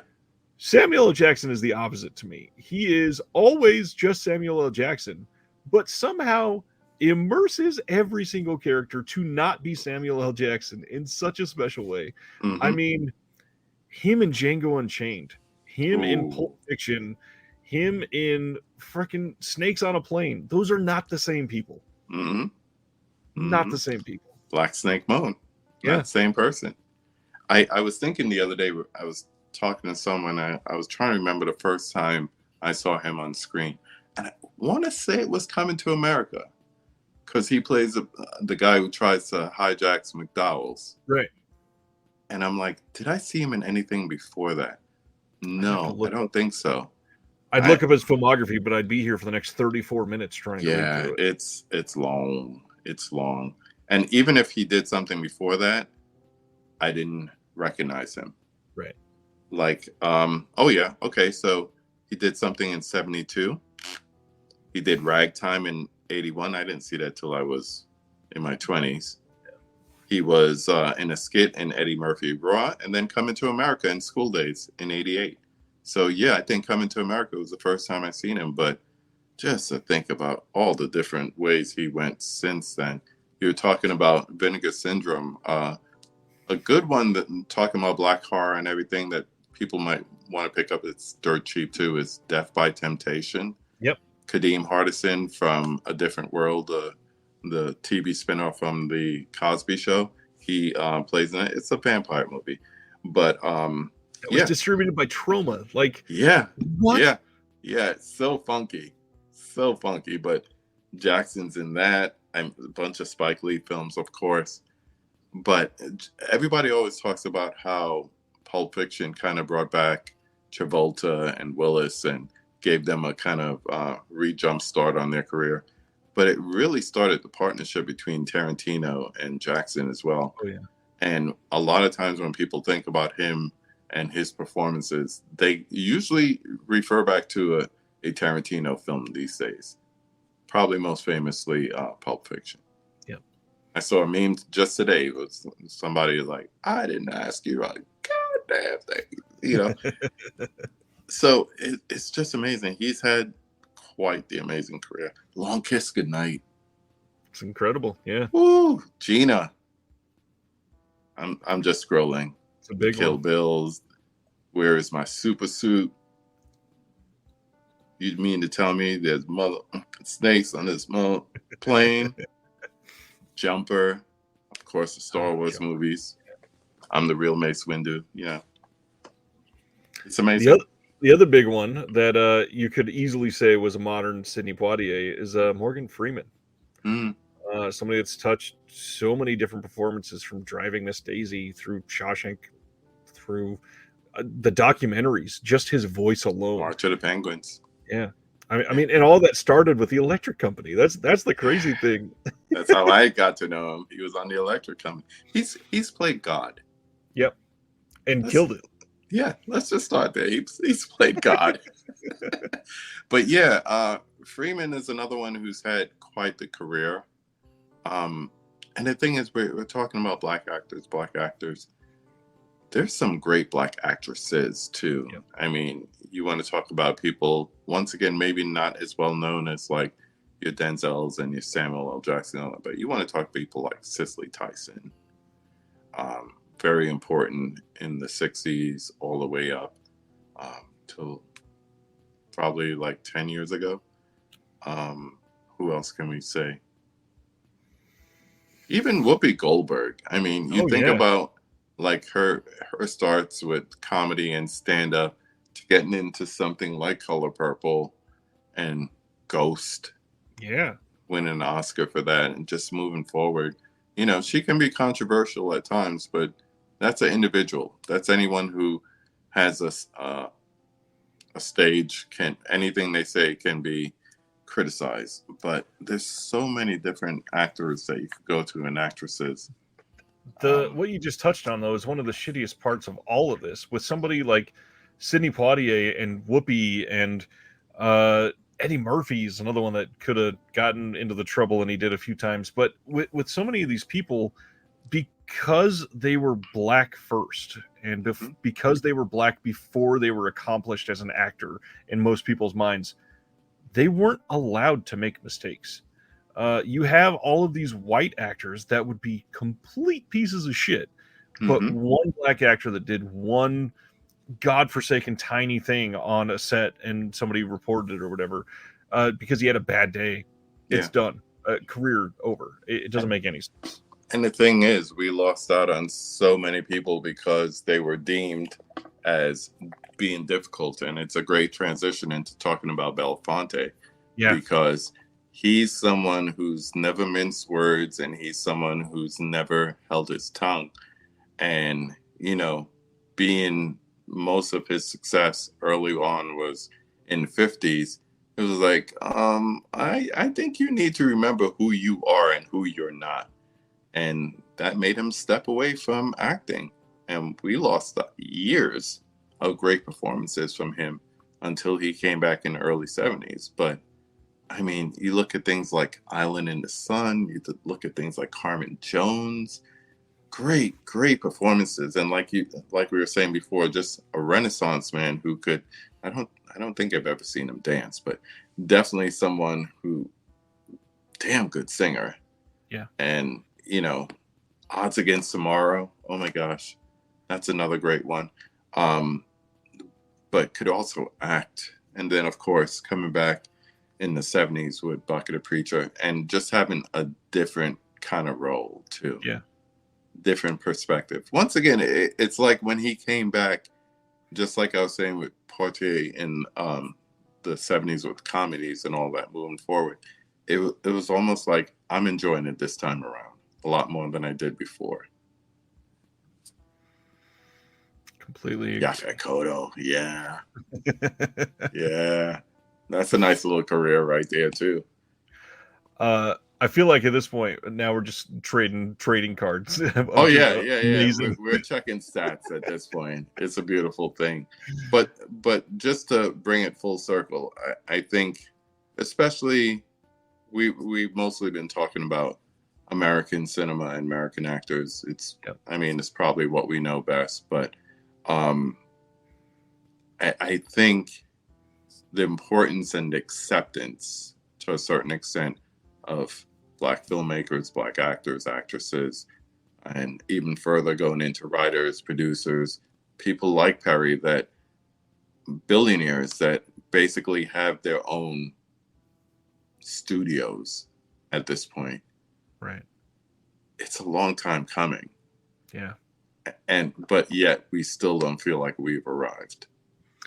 And that's, I mean, to go back to the documentary that we've been talking about all night, go back and watch Bingo Long, and the fact that they had to perform on the way to the freaking baseball diamond before they had to do their job. Yeah. And now people like Tyler Perry are magnates, basically, owning everything. It's Oprah. Wild. Oprah, same thing. And it's great to see advancement, but the door is still small. Yeah. For the amount of talent and the amount of stories that still need to be told. I mean, I've yet to see my parents. I'm first generation American. My parents are from the Caribbean. I'm yet to see a West Indian American story where I could look on the screen and say, "That's me," or Culture Trini, who's always in the chat, could look at himself and say, "Hey, there's a kid who grew up in Trinidad and moved to Brooklyn and had to grow up and look like everybody else, but still have a difference in the things your mother's saying in the house and the accent in which she's saying it with, and what I see out in the hood." So as much as we're talking about representation, as much as there's been so many inflections of it, there's still so many stories to tell. And that's before we get into all the different people that are within those communities and within those stories, because everyone has a story, but not every story is being told. Yeah, that's clearly true. And nowadays, thankfully, we've got so many incredible filmmakers to do it. We've got incredible actors and actresses. I mean, again, this has been a very male-centric conversation tonight, but Mm-hmm. Halle Berry, Angela Bassett, Viola Davis, Queen. Regina King. I mean, Yeah. the amount of Viola Davis films that have made me want to like shrink up into a ball and die because of this performance. And I just, yeah, she's always amazing. 11 Minutes in Doubt. And I would have given her any Oscar award that she wanted, because she did something that's very hard to do. She upstaged Meryl Streep. You don't see that every day. Daniel says, I wish Mos Def did more films. I loved him in the couple things that he did. Doesn't he have some sort of legal problem? He can't even come back to the country? Yeah, he's got a few legal problems, but his work with Gondry is just amazing. I know it's not as culturally important, but he was fucking amazing in Be Kind, Rewind. Yeah. I love that movie so much. Yeah, it's so important. It's good to see. And there's so many, I hate to say, like, musicians turn artists or turn actors. There's so many that does it well that when we have people who don't, it's hard to like say, but Ice-T, or I don't care what you think about him, but Will Smith, but it's hard to make that transition. And so many people have done it and done it well. LL. Right. If you want to jump to TV. That's true. And it's, I mean, Latifah.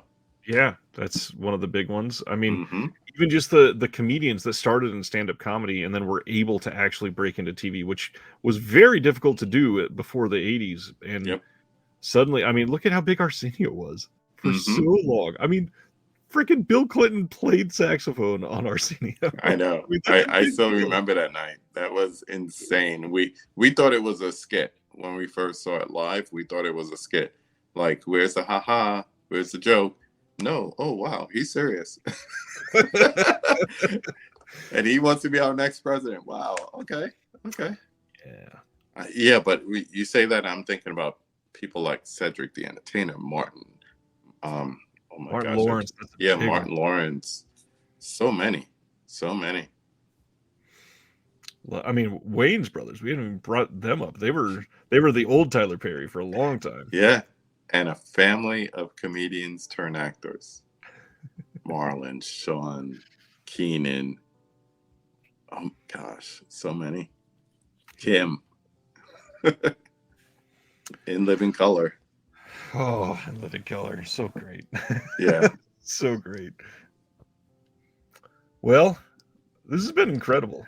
And we could still go on.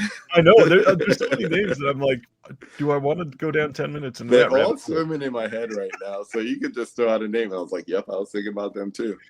Well, the biggest one, and it got a mention in the chat earlier, but I have, been shouting this name for so long, but John Boyega in Attack the Block. That movie. That's another movie I put people on too. Not enough people know about that movie. When is that getting a boutique? It doesn't even have to be 4K, but I would love a great release. Get some attention on it. I would love to see Arrow tackle that. I think they would do a really good job, especially if they could throw in some features that were unseen. Because, like, when I saw Attack the Block was before the Force Awakens trailer where he just pops up. And I was like, oh snap, that's that dude from The Thing. That's exact. I was like Leo in Once Upon a Time in America. I was just like pointing at the screen, like, but yeah, that's a fun movie, man. And that's a whole other culture when it comes to like Black British actors and actresses and their performance in movies. Like, even The Unknowns, like I look at like Guy Ritchie's Snatch. I love that movie. And there's a whole comedic element with the three guys who want to be like stick-up kids. Yeah. And they're just hilariously funny. And I don't know them from Adam. But it's so much to it. And yeah, Boyega is an amazing actor. I would love to see him in more things. More American things. Don't know how we haven't said this. Keith David, man. Oh, yeah. Wow. He is such a soothing voice in whatever he's in. What a great character actor, too. Yeah. Wow. I can't even begin. Carpenter's The Thing. Of course. That's where I would start. Tales from the Hood, like I said. Mm-hmm. What you call it? We were talking before about all those 90s movies that came out, Menace to Society, all that. Dead Presidents. That's another one that's just like screaming for it's never some even had a 4K Blu-ray. love. No, it's never had a I Blu-ray. wanted to go right what to DVD to 4K. We need some love for that. I could see Criterion doing like what they did with Menace to Society. I could see them doing something with Dead Presidents. That's Chris Tucker's one of his best performances, and he never plays it for a joke. Man, I know it's kind of silly, but him in Air, he was actually surprisingly great in Air. Yeah, he played a straight man. I mean, he's still Chris Tucker, so you know, right. He could say something seriously and it still comes out funny. But yeah, that was actually one of my favorite movies this year too. I really enjoyed it. Done. Yeah. And I like the fact that it wasn't a movie about Jordan. Yeah. He was the MacGuffin. Speaking of Viola Davis, yeah. Yeah, exactly. And she really stole everything in that film. I mean, the couple phone conversations, man. She is a force to reckon with. Yeah, she is. Like you said, in almost everything she does. Woman King, Doubt, Air, all of them. Absolutely. Gosh, I mean, there's got to be a couple big ones that I'm just completely blanking on. Now I'm just looking around. Yeah.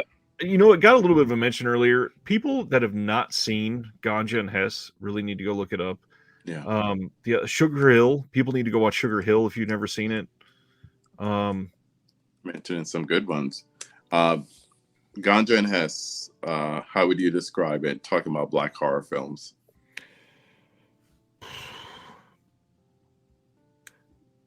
Tense, oddly romantic drama. That was another one that didn't need to be touched by Spike Lee. Right. Did you ever see that attempt to make the remake of it? I saw a little bit of it, but not a whole lot. Yeah, it wasn't. Yeah. Who put that out? I want to say. Ganja and Hess was a Kino release. It was a Kino release. That's a good one to pick up on your next Kino sale. You know, like next month, because it's every other month. Never pay full price for Kino. They see you coming when you do. They're like, oh, we got another one. I've done it far too many times. It's all right. Yeah. Even like I was talking about looking forward to Ronin and Manchurian Candidate. I'm not paying for those. I'm getting them, but I ain't paying for them. That's all you need to know. Understandable. Yeah. Important film, especially if you like vampire tales that are not exactly, you know, I'm going to suck your blood.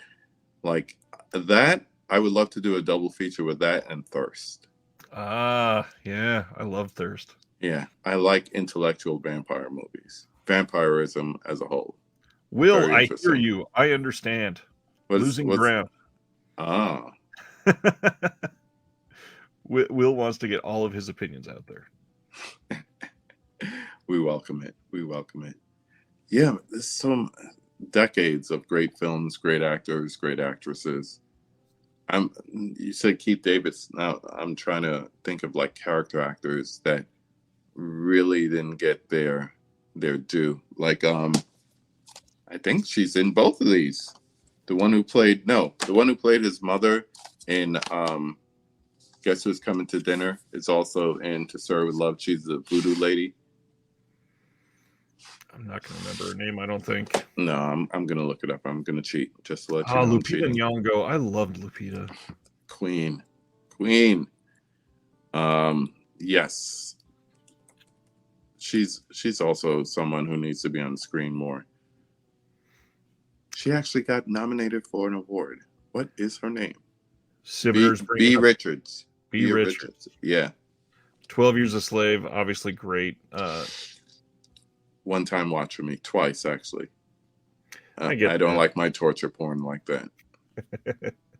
Well, and speaking of McQueen, I'll go to another one with some of the people we're talking about. Widows is actually really good. Mm-hmm. Widows does not get enough respect. Yeah.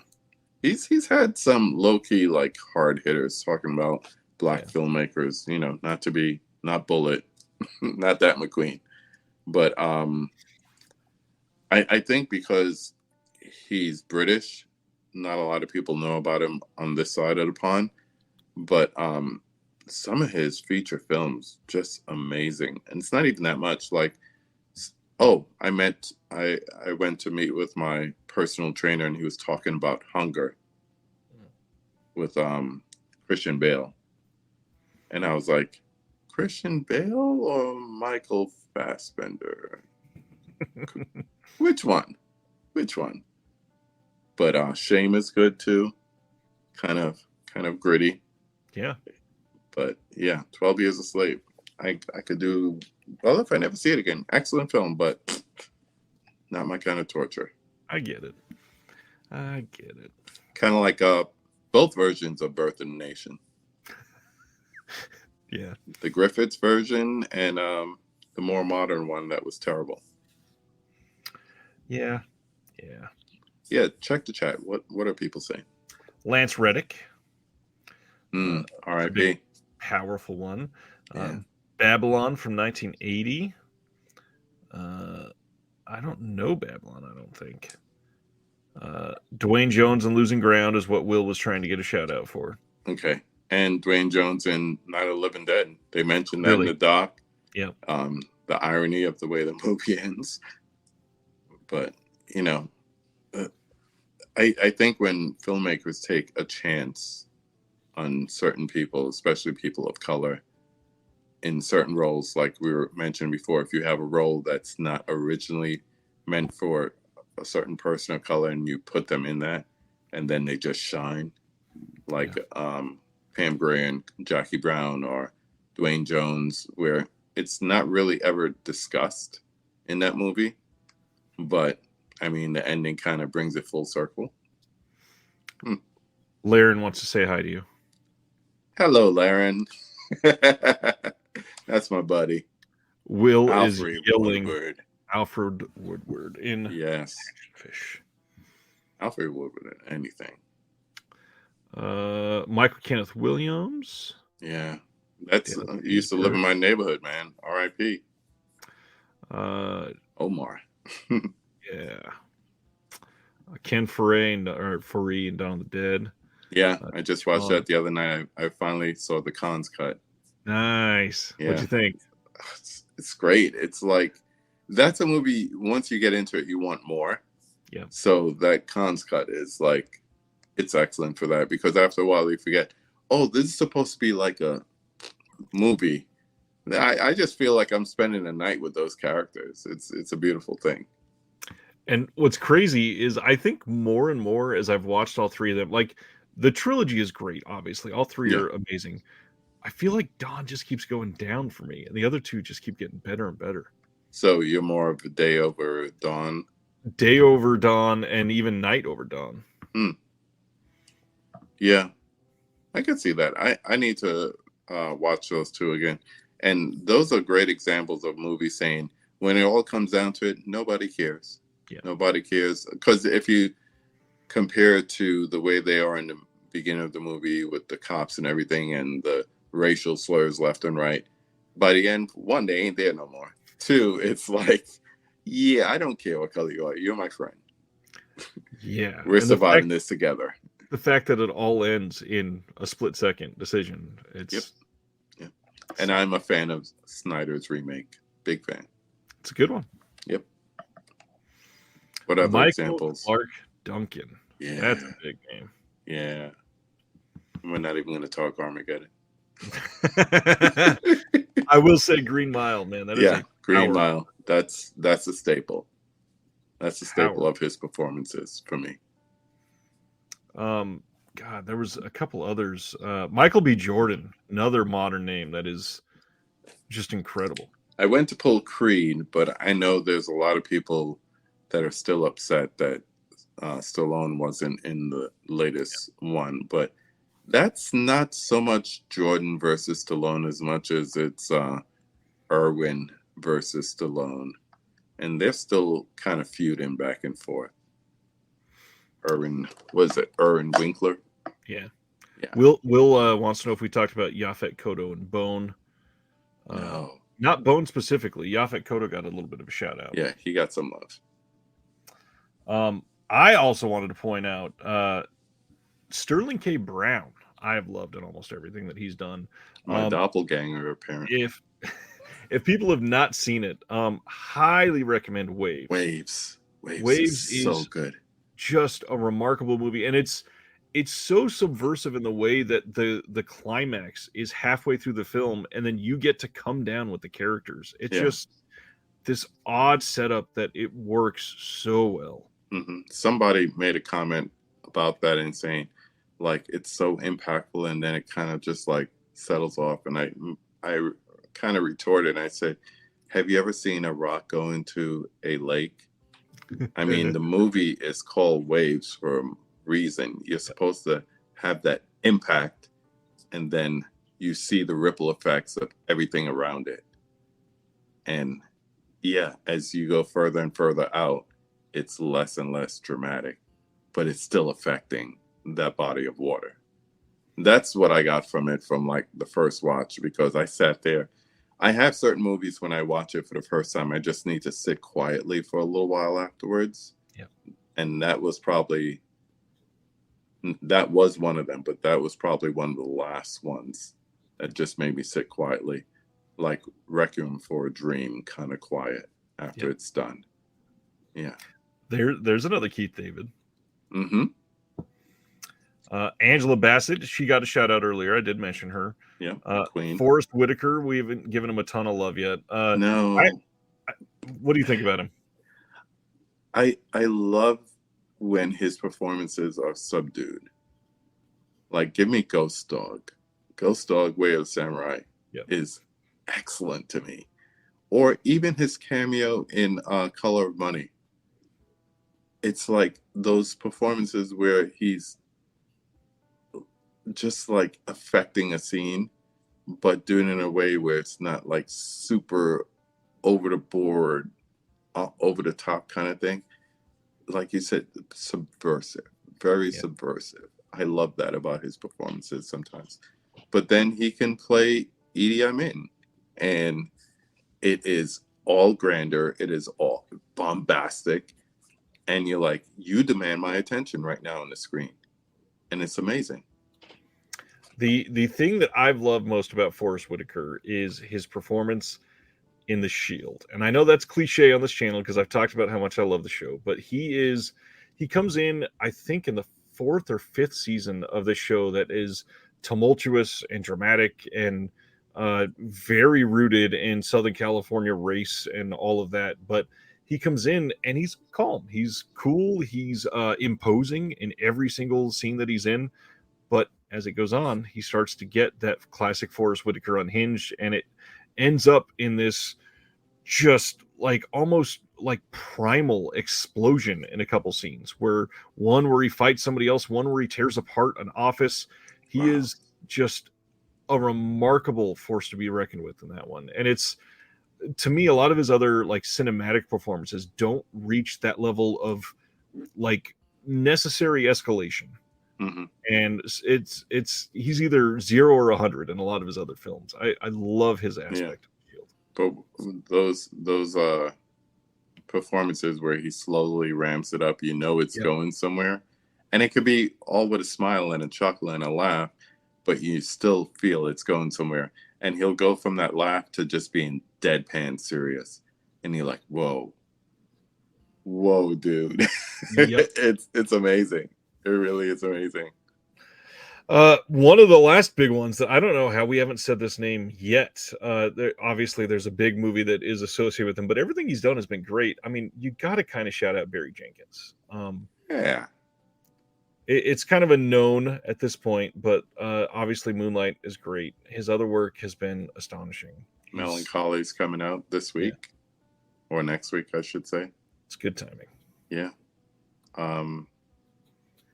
He's one of those filmmakers that is very selective with his projects, and it's like I want it like cotton candy, because I just consume it so fast and so well.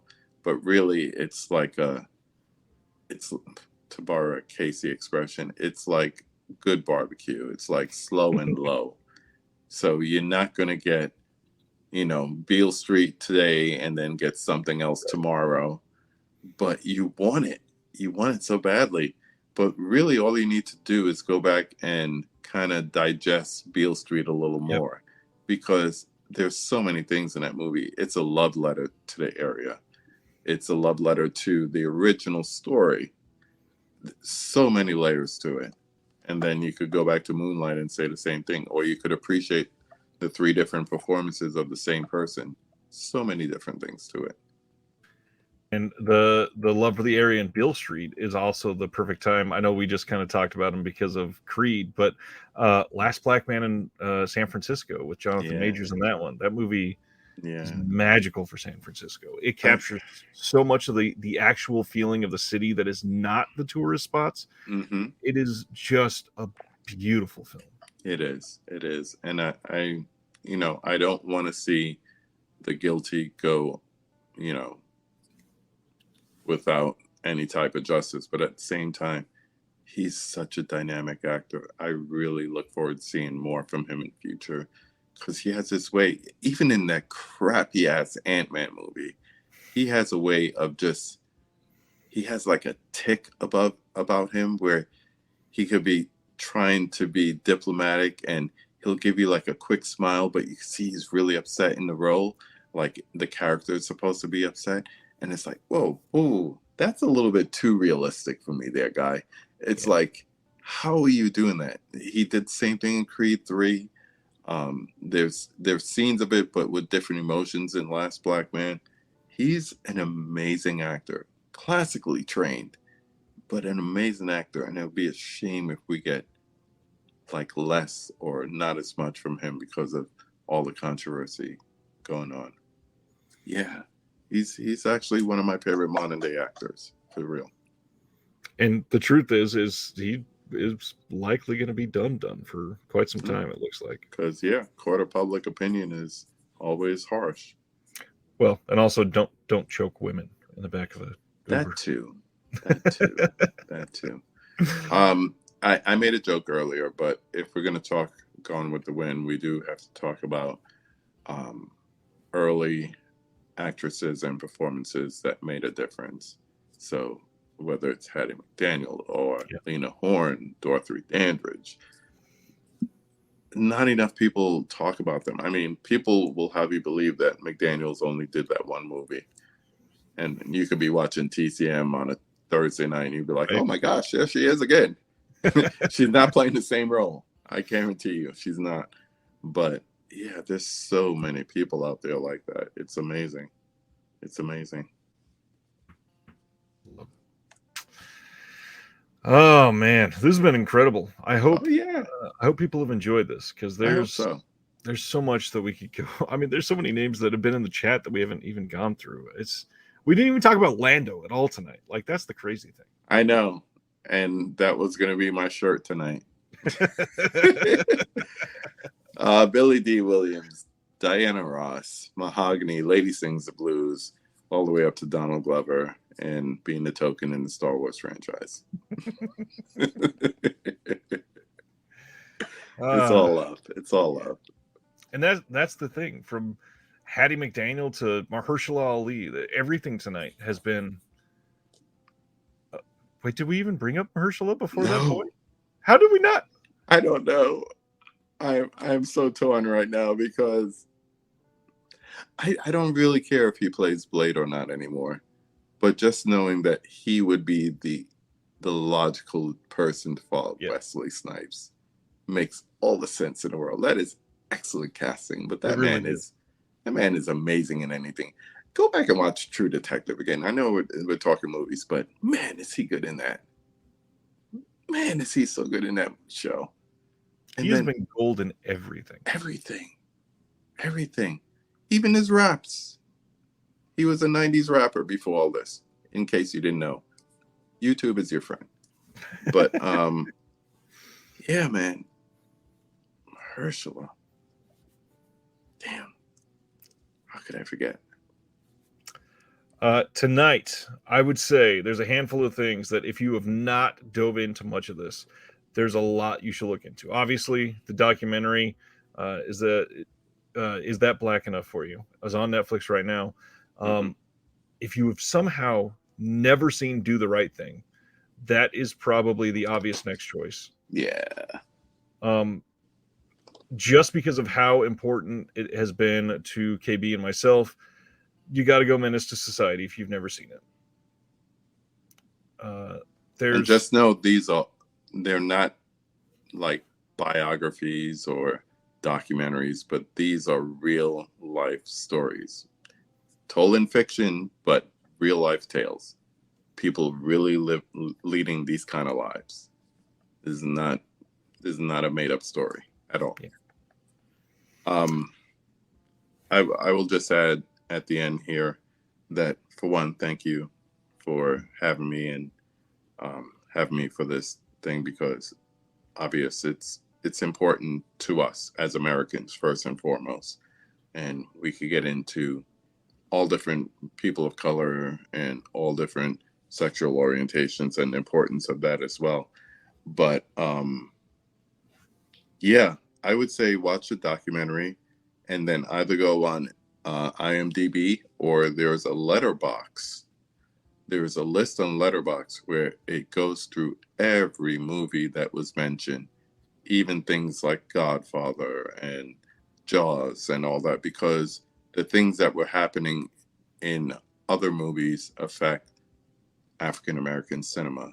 Absolutely. So with the advent of summer blockbusters, that made a change. That actually was the biggest thing that ended blaxploitation movies, because even though they were cheaper to make, there was more money to make in the larger feature films. So yeah, I would say hit up Letterboxd or IMDb and go through all those movies that they mentioned. Many of them you could find on Canopy and Tubi and your library and your Criterion collections and your Kinos and all that stuff. And just see how many you've seen and how many you haven't. And just go exploring and just take it from, even if you've seen it before, just take it from a different perspective.